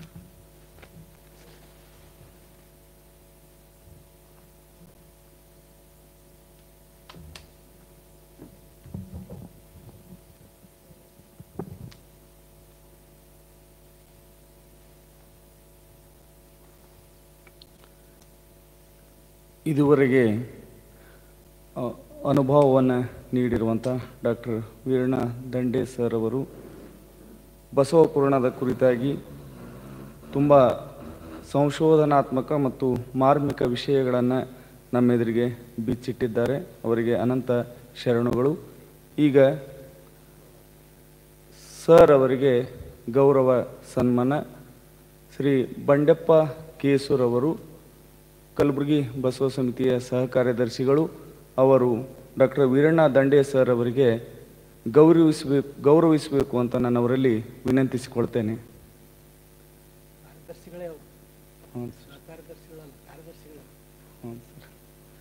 ಬಸವ ಸಮಿತಿಯ ಕಲಬುರಗಿ ಬಸವ ಸಮಿತಿಯ ಕಾರ್ಯದರ್ಶಿಗಳಾಗಿರುವಂಥ ಬಂಡಪ್ಪ ಕೇಸೂರವರು ಡಾಕ್ಟರ್ ವೀರಣ್ಣ ದಂಡೆ ಸರ್ ಅವರಿಗೆ ಗೌರವಿಸಬೇಕು ಅಂತ ನಾನು ಅವರಲ್ಲಿ ವಿನಂತಿಸಿಕೊಳ್ತೇನೆ.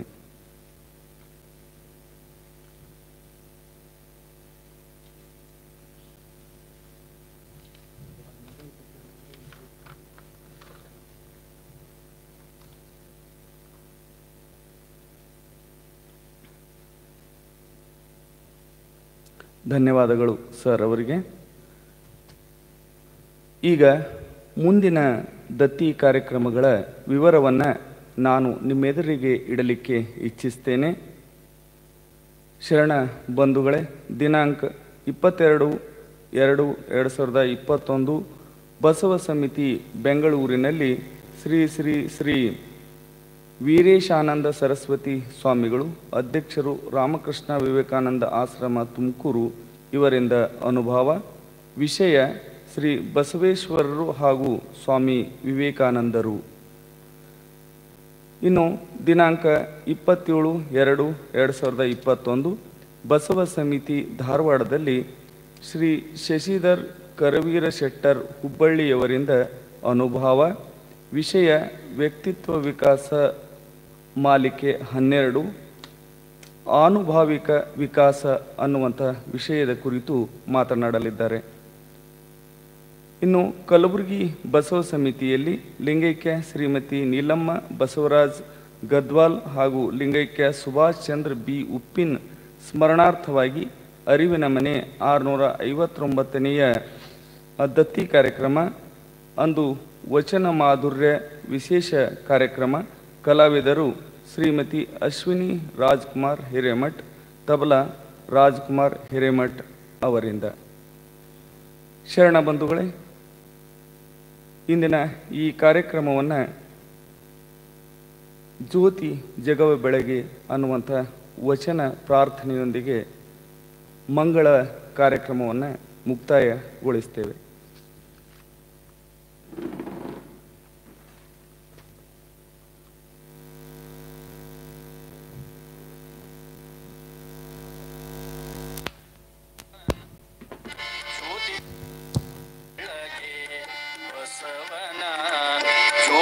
ಜಗವ ಬೆಳಗೆ ಬಾಗೇವಾಡಿಯೋಳು ಜನಿಸಿದ ಜ್ಯೋತಿ ಬಾಗೇವಾಡಿಯೋಳು ಜನಿಸಿದ ಜ್ಯೋತಿ ಮಾತಾ ಪಿತರನು ತ್ಯಜಿಸಿದ ಜ್ಯೋತಿ ಮಾತಾ ಪಿತರನು ತ್ಯಜಿಸಿದ ಜ್ಯೋತಿ ಅರುಹಿನ ಮನೆಯ ಗುರುಕುಲ ಜ್ಯೋತಿ ಅರುಹಿನ ಮನೆಯ ಗುರುಕುಲ ಜ್ಯೋತಿ ಕೂಡಲ ಸಂಗನ ಕರುಣೆಯ ಜ್ಯೋತಿ ಕೂಡಲ ಸಂಗನ ಕರುಣೆಯ ಜ್ಯೋತಿ ನಾಗಲಾಂಬಿಕೆಯ ಮಮತೆಯ ಜ್ಯೋತಿ ಮಹಾದೇವಿ ಅಕ್ಕನ ಅರುವಿನ ಜ್ಯೋತಿ ಚೆನ್ನ ಬಸವನ ಚಿನ್ಮಯ ಜ್ಯೋತಿ ಸಿದ್ಧರಾಮರ ಶ್ರದ್ಧೆಯ ಜ್ಯೋತಿ ಗಂಗಾಂಬಿಕೆಯ ಕಂಗಳ ಜ್ಯೋತಿ ನೀಲಾಂಬಿಕೆಯ ನಿರ್ಮಲ ಜ್ಯೋತಿ ಬಲದೇವರ ಸರ ಒಲವಿನ ಜ್ಯೋತಿ ಬಿಜ್ಜಳ ರಾಜನ ಬಲಗೈ ಜ್ಯೋತಿ ಅಲ್ಲಮ ಪ್ರಭುಗಳ ಪ್ರೀತಿಯ ಜ್ಯೋತಿ ಶರಣ ಶರಣೆಯರ ಮಂಗಲ ಜ್ಯೋತಿ ಕಲ್ಯಾಣಪುರದ ಕ್ರಾಂತಿಯ ಜ್ಯೋತಿ ಸಮತೆಯ ಸಾರಿದ ಶಾಂತಿಯ ಜ್ಯೋತಿ ಕಾಯಕ ಮಹಿಮೆಯ ಕಲಿಸಿದ ಜ್ಯೋತಿ ಆಯಕೆ ಮಿತಿಯನ್ನು ಹಾಕಿದ ಜ್ಯೋತಿ ಮೂಢ ರೂಢಿಗಳ ಅಳಿಸಿದ ಜ್ಯೋತಿ ಕೂಡಲ ಸಂಗನ ಕೂಡಿದ ಜ್ಯೋತಿ ಜ್ಯೋತಿ ಜಗವ ಬೆಳಗೆ ಬಸವನ ಜ್ಯೋತಿ ಜಗವ ಬೆಳಗೆ ಬಸವನ ಜ್ಯೋತಿ ಜಗವ ಬೆಳಗೆ ಜ್ಯೋತಿ ಜಗವ ಬೆಳಗೆ ಜ್ಯೋತಿ ಜಗವ ಬೆಳಗೆ ಜಯ ಗುರು ಬಸವೇಶ ಶರಣು ಶರಣಾರ್ಥಿ ಶರಣ ಸತಿ ಲಿಂಗಪತಿ ಶರಣು ಶರಣಾರ್ಥಿ ವಿಶ್ವಕ್ಕೆ ಕಲ್ಯಾಣವಾಗಲಿ ಸಕಲ ಜೀವಾತ್ಮರಿಗೆ ಲೇಸಾಗಲಿ ಶ್ರೀ ಗುರು ಬಸವಲಿಂಗಾಯ ನಮಃ ಶ್ರೀ ಗುರು ಬಸವ